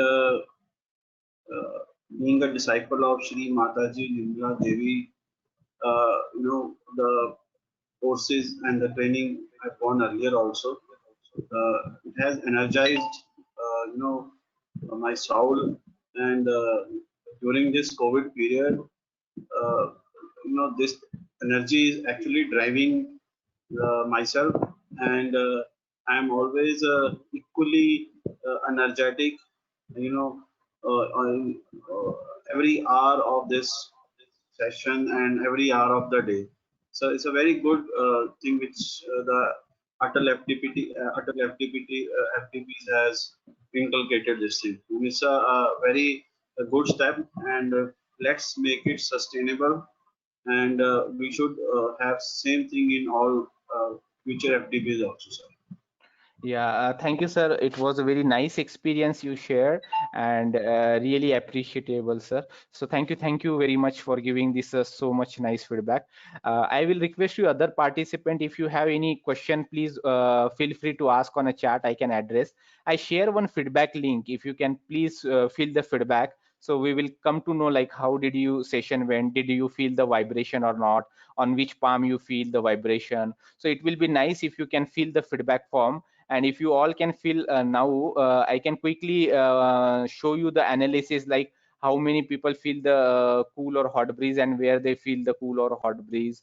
So it will just take a 1 or 2 minutes, but it will be nice if you can fill the feedback now. And do you have any questions? Any questions?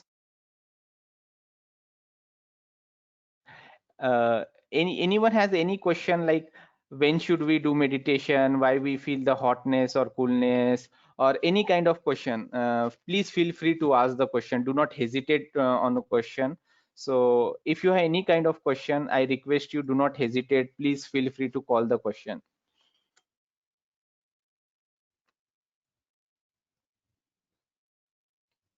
Do you have any questions?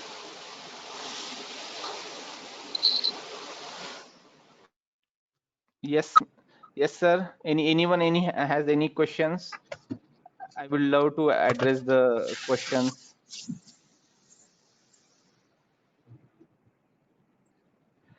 You can unmute and you can ask the question if you have any question.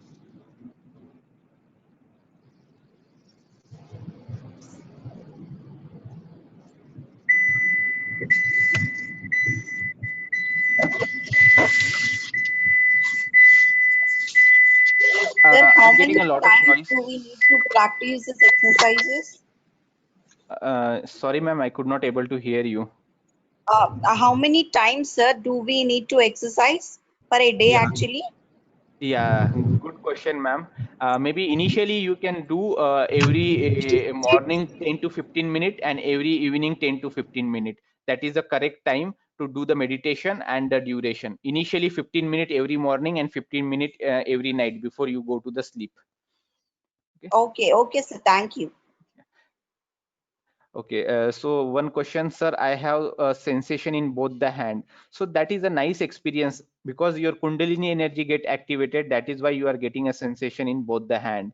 That is why we call as Sahaja Yoga. Start with the practical thing, and that is called self-realization. Once your Kundalini energy get activated, you feel the energy on your palm. So that is a correct sign.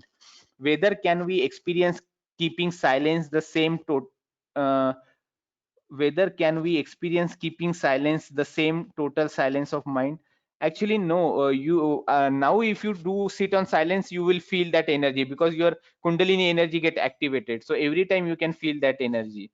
Those who didn't have this Kundalini energy get activated, they cannot feel that silence or feeling on their palm. It was question asked to my father who attended a session with me. Okay. Thank you. Any more question? I will happy to address if you have any more question. Please feel free to ask the question.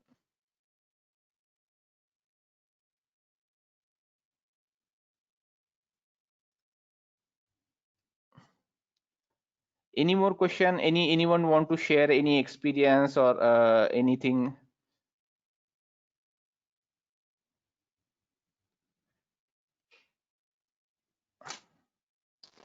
Sir, why hot or cold breeze we are feeling? Can you Okay, explain? why hot and cold? This is a very nice and interesting question. The hot because if we are wearing some tight watch or a tight belt, that time what happens, some of our nervous system get blocked and energy didn't pass properly.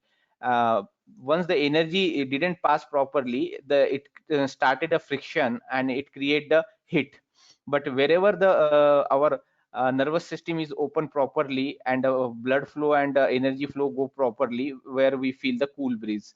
So if you didn't feel if you feel the hot breeze, that is not a problem. You can do a meditation and slowly you can start getting a cool breeze maybe in a few days. So do not hesitate, you will start getting a cool breeze. So I'm getting a nice feedback from the chat, from the feedbacks also. Daily at what time we have to do a yoga? As I explained you, maybe 2 or 3 times you can do the yoga. When I was doing it was pain in my left head portion. It will generally you will not get any kind of pain, but maybe you do a meditation continuously, it maybe in 1 or 2 days this pain will be no more. The pain will, because there is some blockages and it is try to open that blockages, so no problem. It is good. The pain will go in 1 or 2 days when you do the meditation. Any more question? Sir, is this the right time to do yoga? Yes, you can do yoga anytime. Only you don't need to do after taking a lunch or dinner, because that time your liver is working. So don't do after 30 minutes of taking a lunch or dinner. Rest of the time you can do anytime. There is no restriction. Okay, sir. Thank you. There is a question, how to know our Kundalini is in Jagrut status. So as I explain you, once our Kundalini energy get activated, we feel the energy on our palm and top of our head. So before attending this session, did you feel the hot or cool breeze on your palm? No. But today you attended, you do the process. That's with that process your Kundalini energy get activated, and that is why you feel the energy on your palm. So that is give the indication that your Kundalini energy get activated. Okay, so I request you few more question, and I will request you fill the feedback form also, which I posted on the chat. So tomorrow session maybe, or today I can show you some analysis like how many people feel the cool or hot breeze. So that will be interesting to know from your team.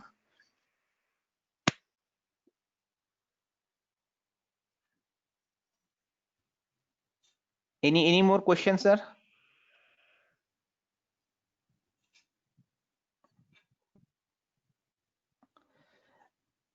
So I request you please fill the feedback.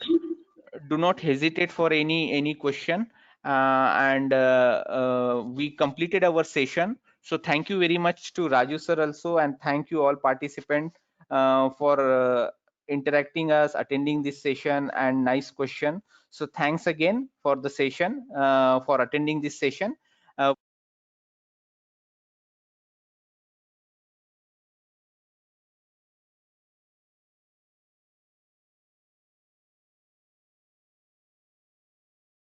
Hello, Chandrakant sir.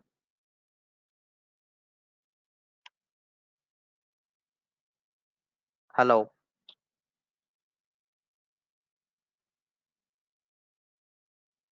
Hello.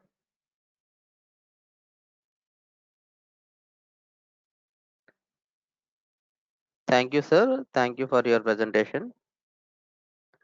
Do you hear all participants? Do you hear me? Yes, sir. Yes, sir. Yes, sir. Here. Yeah. Thank you. The session is closed for today. Yeah, Santosh sir, the day is wind up. We have closed the session for today. Yeah. Yeah. Okay, so Okay, sir. I'll be posting the details regarding tomorrow session in WhatsApp group. Please follow the WhatsApp group. Yeah. Okay, sir. Okay, Thank you. thank you for Thank you. today. Thank you. Thank you. Thank you. Thank you.